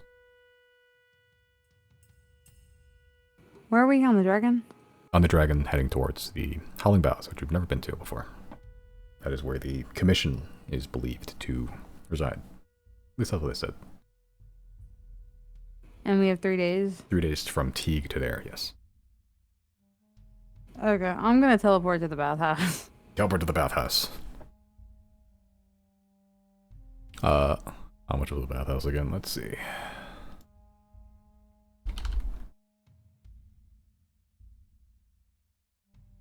Public or private? Fuck it, public. Public, 3 gold. Cool. Cool. As you wash up. Yeah, you be washing. It's public people. You don't see that weird Goliath anymore.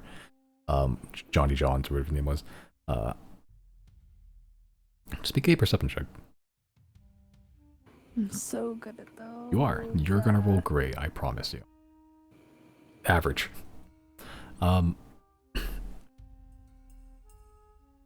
As you step in, you notice that there's actually not as many people here. Even when you're going in like the evening, like peak time, the amount of people in here, like last time you were here, what it currently is, it's like 1/3 of that.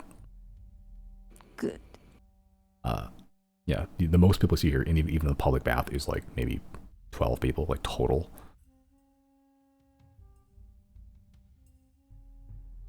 Dead. Yeah.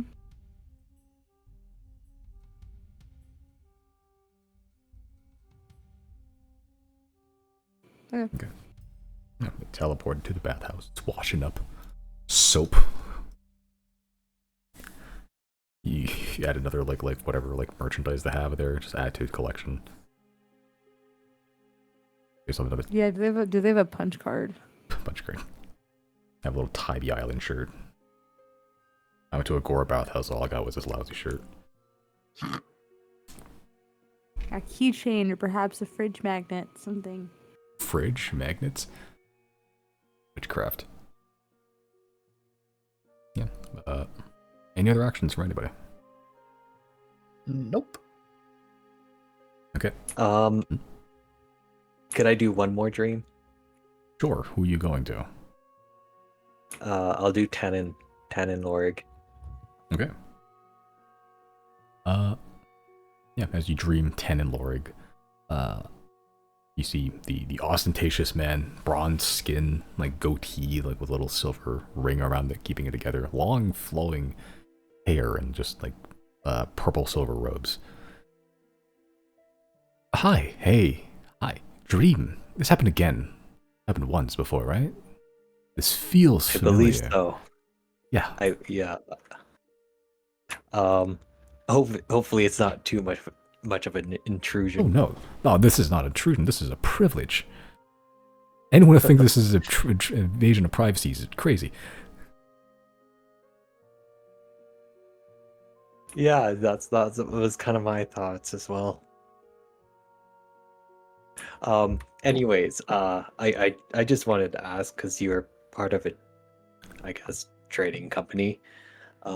If you knew of any carpentry companies, particularly those that are accustomed to building things in colder climates. Carpentry.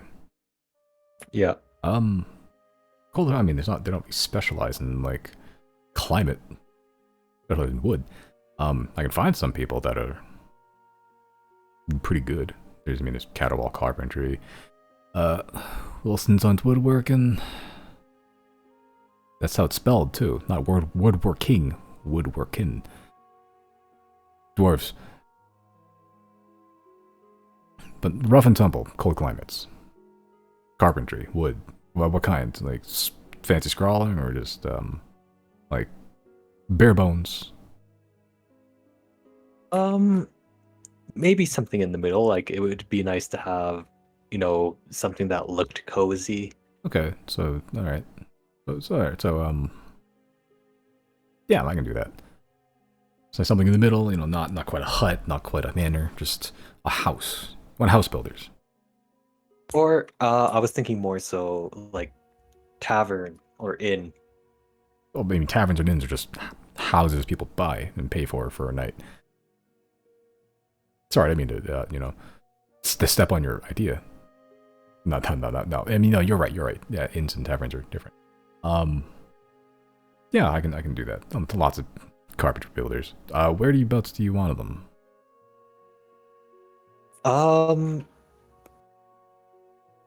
No particular area at the moment. Just just I guess a place where either I or we could meet them. Okay. Sure. Yeah, I can gather a couple prospects. I'm assuming with your, career and treasure haul loot, that money's not gonna be an issue. It shouldn't. I hope. Well, if it is, I'll cover the difference with Silverwood Bunny. You know what? That sounds pretty good actually. That might get me fired, but you know what? Honestly, worth it.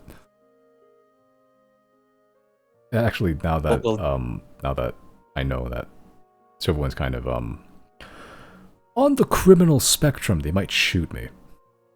Still worth the risk. I'll embezzle for you. And yeah, we'll definitely we'll make sure that they don't, do anything too harsh to you. Yeah, it'll protect me. I've no doubts. Yeah, carpentry. Yeah, I can do that. Anything else I can do for you? Any, foot rub, back rub, perhaps. At the moment, I think I'm good. Just carpentry. And I think that should be fine for now. This is just to indulge me, but I know in Dream you can have, any sort of imagery and things you want. Do you think, I know this is not going to apply in real life, I just want the fantasy to carry on. Do you think you could, like, on my chest, my left pectoral, that you can have like a sweeping landscape with like your face just kind of like staring wistfully off in the distance, heroically, and then like the rest of the Zodiacs, everyone included, just like almost like a monument that I don't know of in this world called Mount Rushmore with all of your faces just tattooed on my chest. Oh yeah, definitely. And then I snap my fingers. Yeah, and a beautiful ink, black and white. Just a portrait of you, like, heroically slaying a hydra with, like, everyone else kind of just spattered about. It just appears on his chest. He just sighs with contentment. Ah, perfect. Thanks. I don't have the nerve to get this in real life yet. You could say it's your dream. It is. This is my dream. It is a dream. Good joke. I'll laugh at some point, someday. Anyway, carpentry. Yes, I'll get right on that. Okay, sounds good. I'll just let Riley know to contact you at some point.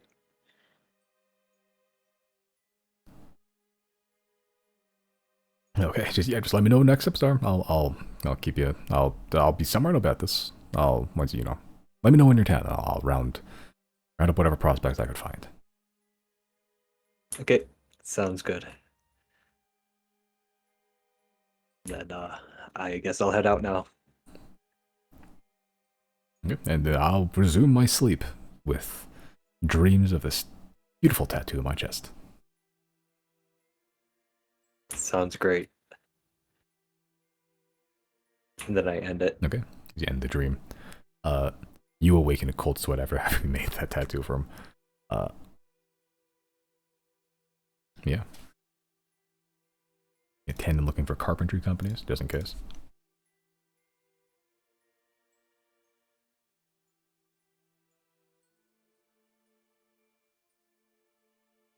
Okay.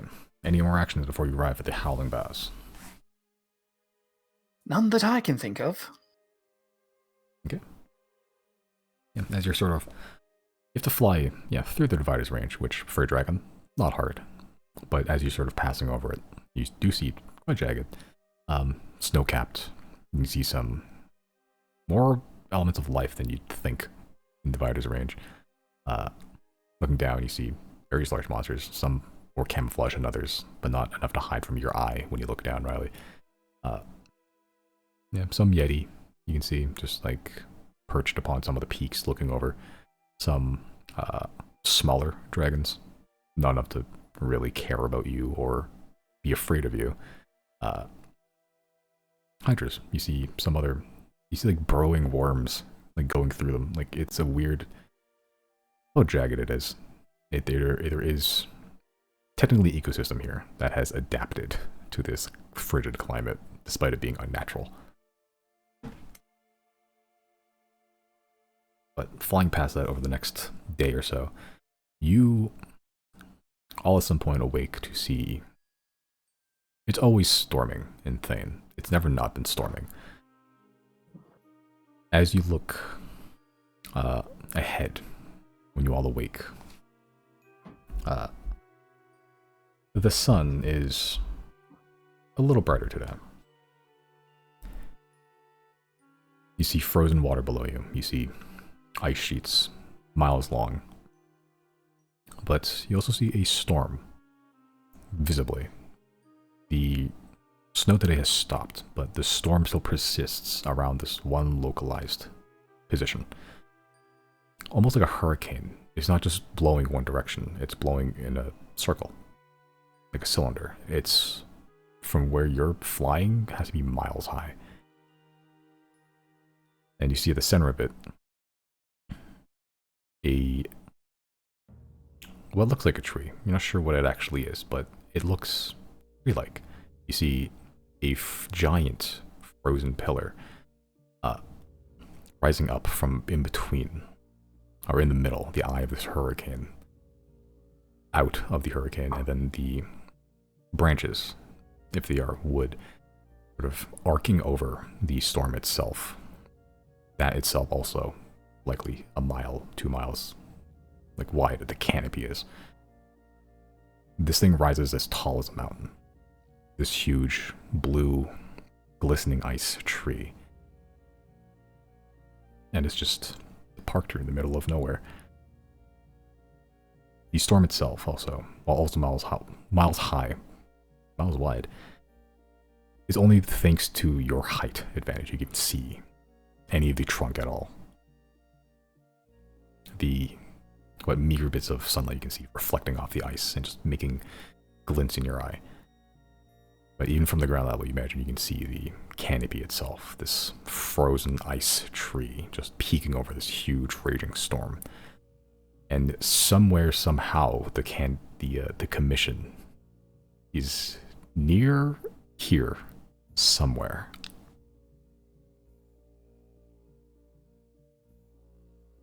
Time to break out the old sending machine. Send to Raxney. Well, we see the storm, so I assume we are nearby.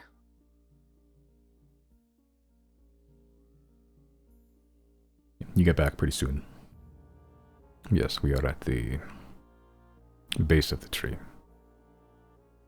How you get in is up to you, but there is a tunnel 3 miles southeast.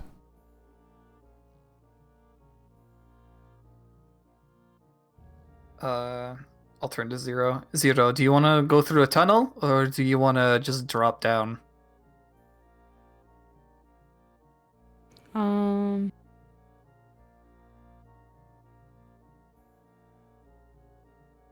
Tunnel.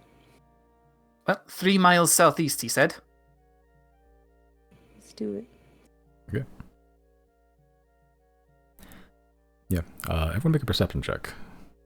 We're looking. No. Okay. You may refuse if you wish to. Okay. All right. I pretend I see everything, actually. You know what? That's actually a lot of 13s and a 31. That's fine. Yeah, there's a lot of 13s happening.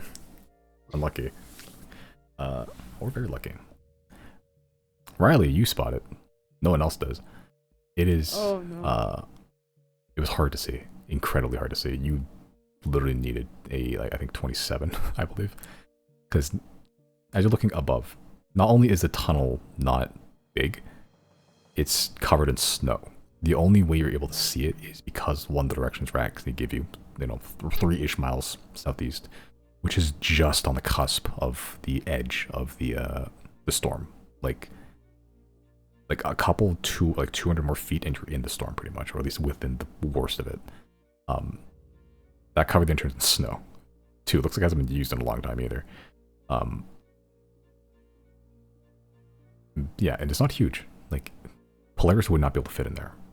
It can fit maybe like a carriage, and it's just nestled in between the mountain range, just kind of half sequestered into it. Oh, looks like there it is. I guess it would be kind of hard for anybody else to find. Alright, Polaris. He'll give the instruction to descend. It's around here somewhere. Understood. Descending now. Please hold on to something. It begins to slowly spiral as to not create much turbulence. The rest of you, like, even when Riley points out where it is, you still can't see it. Like, it's just that forgotten and well hidden. But eventually, you do descend, and once you land, it's kind of there. You can see where the beginnings of a tunnel could be. There's no door, there's no building next to it. It's just a hole in the ground that somehow Riley was able to spot.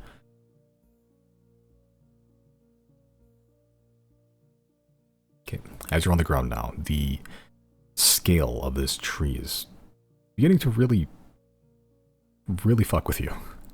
As you look up, you're not quite underneath the canopy of the tree, but the canopy is vast. If you looked up, most of the horizon is eaten up with a canopy in that direction. And looking up, like, you're at like half the sky's canopy. Just whatever this ice, these ice branches are just stretched out across the sky. And you can't see the trunk from this angle. Just the very tippy tops, the least substantial part of the tree. There's no leaves or anything on them, just ice.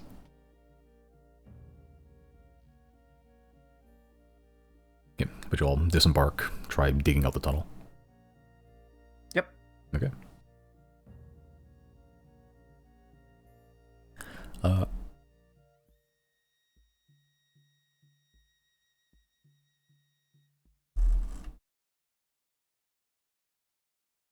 Okay.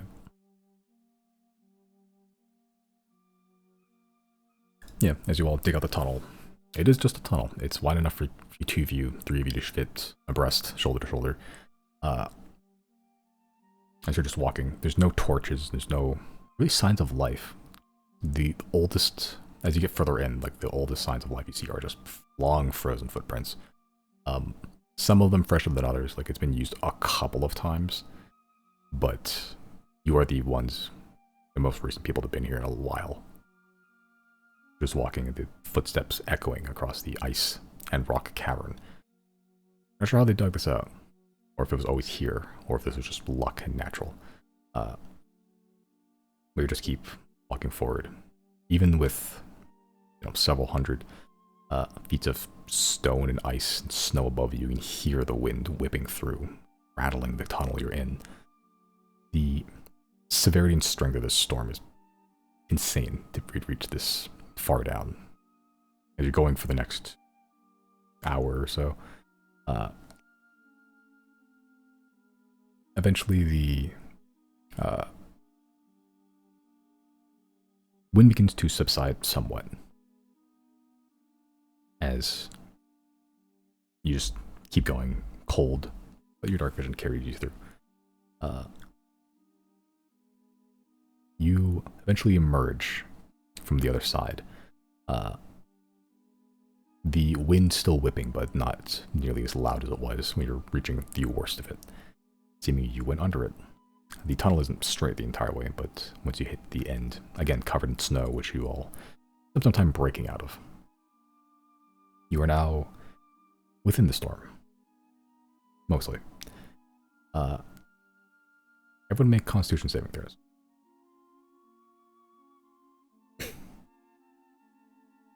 Uh-oh. Okay. Yeah. The moment you emerge, you can hear the wind whipping and everything. It's manageable. It's not any worse than you've ever been in Thane before, where it's, you know, you survived the worst of storms. Yeah. Riley, you go first, being the one to find this. The moment you peek your head out, your head gets almost whiplashed in one direction to the left. The wind, despite how somewhat calm it sounds, at least by Thane standards, is much stronger once you actually breach the surface, and your head gets whiplashed. Oh, you almost get pulled out of the tunnel itself, and you're just hanging on by like a couple fingers, and just like keeping as low to the ground as you possibly can. Chris, you take another step outside as well. more or less the same thing happens to you. Just pulled one direction. The wind's still strong, but Zero, you see the two boys go up. You brace yourself, and you manage to keep a better foothold. Just turning into the wind, just bracing yourself, and just trying to march forward again. Chris, Riley, you both take ass rolls, 5 points of bludgeoning damage. Bloody wind? Oh man. This one's way stronger than the wind that I can conjure.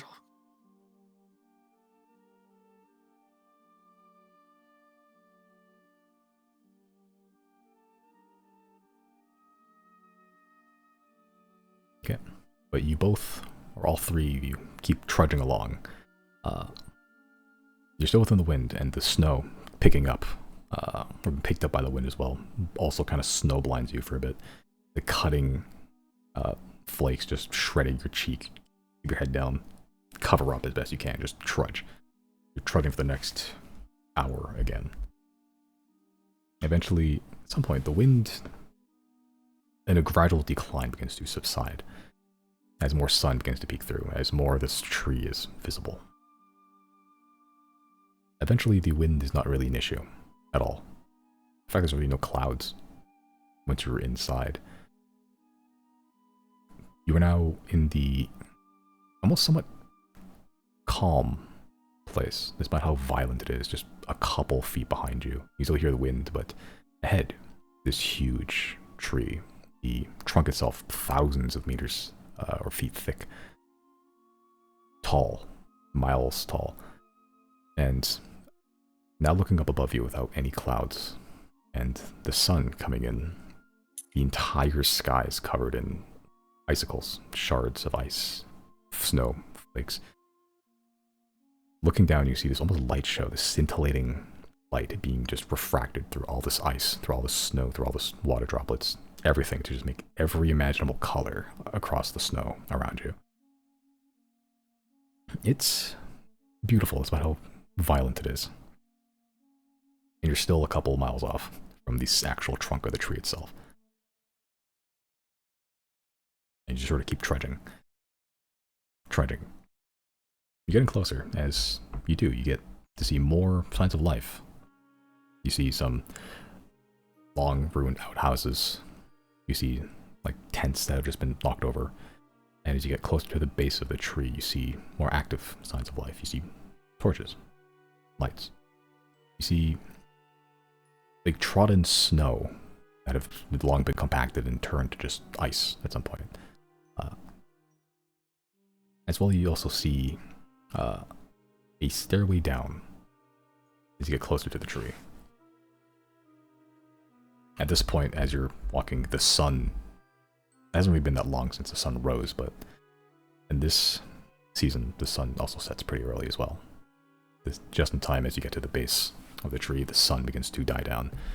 You can't see the inner, inside the trunk really at all. As you get close, it is made of ice. And dug into it, or at least a little bit off to it, stairways down that are lit by torches just sort of jammed into the ice itself.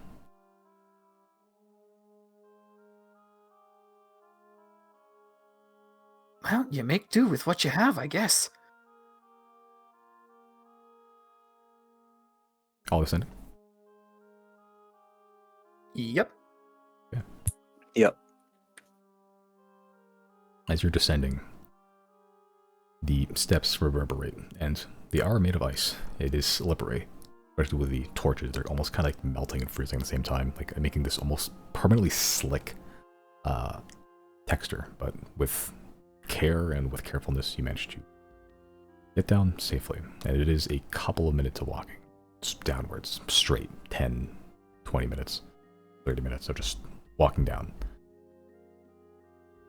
Eventually, as you get to some point, I'm not sure how far you've gone down at this point.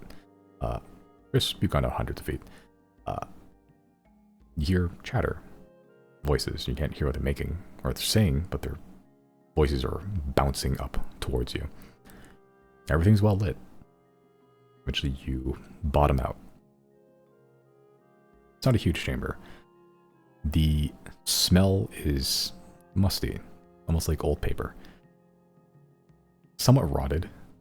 As you look out, you see pillars of ice keeping this whole place from collapsing around down their ears. You see wooden structures just kept to replace the ice so they're not slipping everywhere.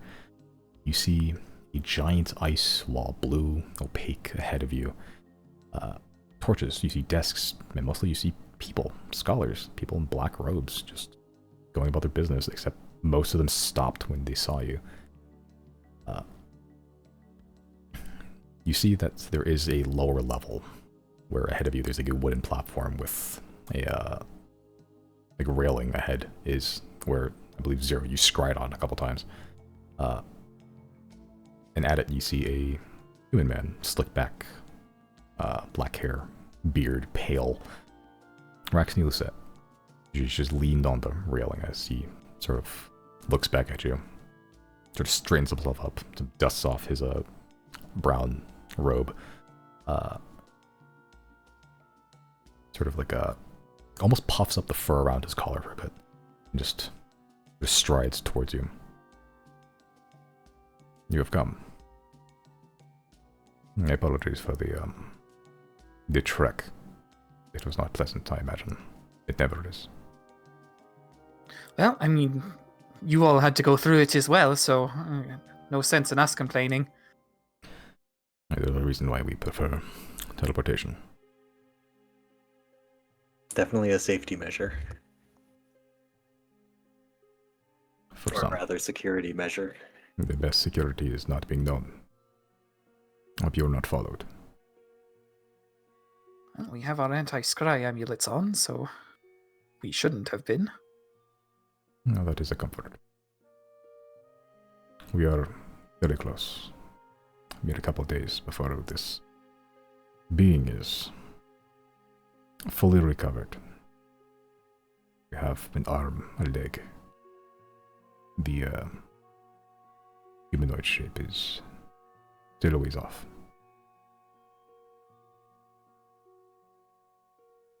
The arms are limp, which leads me to believe it is dead. It's not attempting to resist. But we are not fools. He sort of points to the side. You can see sort of huddled in the corner a stone giant. Like almost perfectly preserved and just like dead eyes staring at the snow. And as you're down here, you begin to hear these little tinks, these little collisions, like bit by bit, just like this almost firing squad of it, just permeating throughout. Well, it was easier to show you than explain. Begins to march towards the platform. You see on the lower level, and just kind of in the midpoint between the upper platform where you're on and the lower level, where you can see there is a horde of undead. Some skeleton, some with more flesh, but preserved by the cold, all with pickaxes.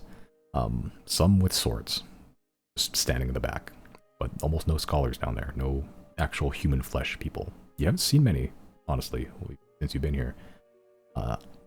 But in the ice wall, now way more uncovered than last you saw, all of you now see a dragon-like shape. Zero, you saw like a silhouette of it, but now that you're up close and they're this close to it, it's a much better view. The wings you saw weren't quite wings. They were almost like skeletal, like a frame with tentacles dangling off them. Also perfectly preserved. None of them are exposed yet. The arms are relatively tiny. The legs are still the same size, but most of the dragon that you saw was wings, and like the body is still more lithe than the other dragons you've seen. The face emits not mouth, not teeth, tendrils. Also still embedded in ice. But all throughout the body, the claws, the tendrils from the mouth, the tentacles from the wings, the tail even. Every piece of it you see, like, this opalescent, reflective, black glass. like perfectly shaped, not jagged, not broken in any way except maybe from injury. It's perfectly smooth. Whatever happened to this dragon, if it was whatever it was before, its entire body's mutated since. And just above it, you can see a humanoid shape. Humanoid sized, just almost like in the shape of rising up in a way. Feet together. You don't see any visible features on the face. It's just a shape of a head and 2 arms at the side. And from it, you see white cracks through the ice. Just almost like a ballistic gel, like traces of projectile that shot away from it. This radial explosion that happened around it that has been permanently frozen in permanent frost.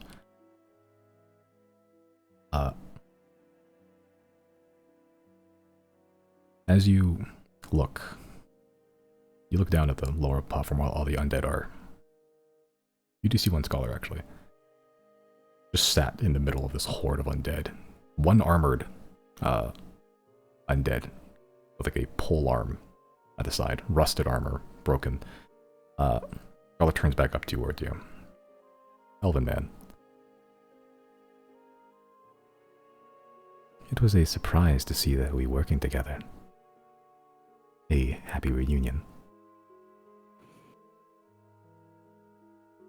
Pick that up next week. 2 weeks from now. Hi, Luca. I was about to ask him to sign my book. Or well, the book. The book. Wait, does he have a hood on this time? Yep. Still? Still has a hood on. It's cold in here. Can we see much more of him this time? Make a perception check. If all of you would like to make a perception check, I'll allow that. I mean, I'll just use my passive perception. But you know what? Fuck it, I'll roll anyway. Fair, fuck it. I just need to know if he's hot. Yeah, passive. Actually, no, this is better. No, I was looking at Chris. You just know if it's hot. As you know. You dog.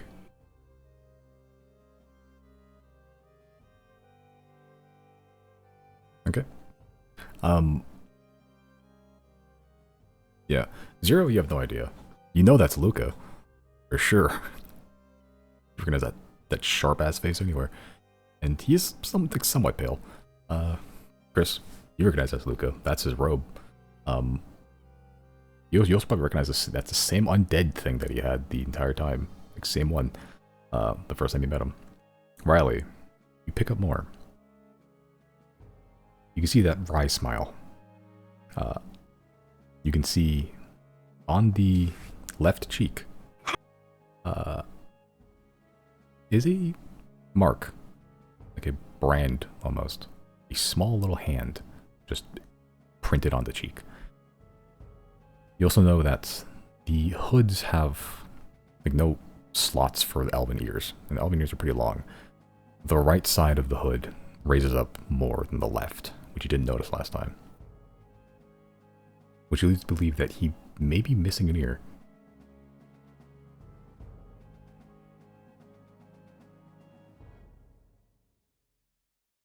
But for now, the hood remains on. Is the missing ear on the same side as the brand? Yes. Okay, yeah, that makes sense.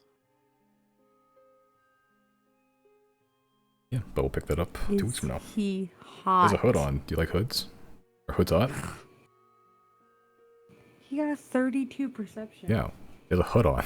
There's a limit how much you can see from, you know, if they're hiding their face at the hood.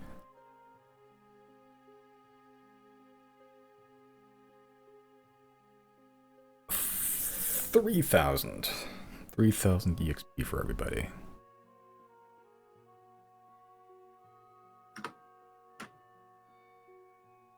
So, when's our prestige level? Hold on.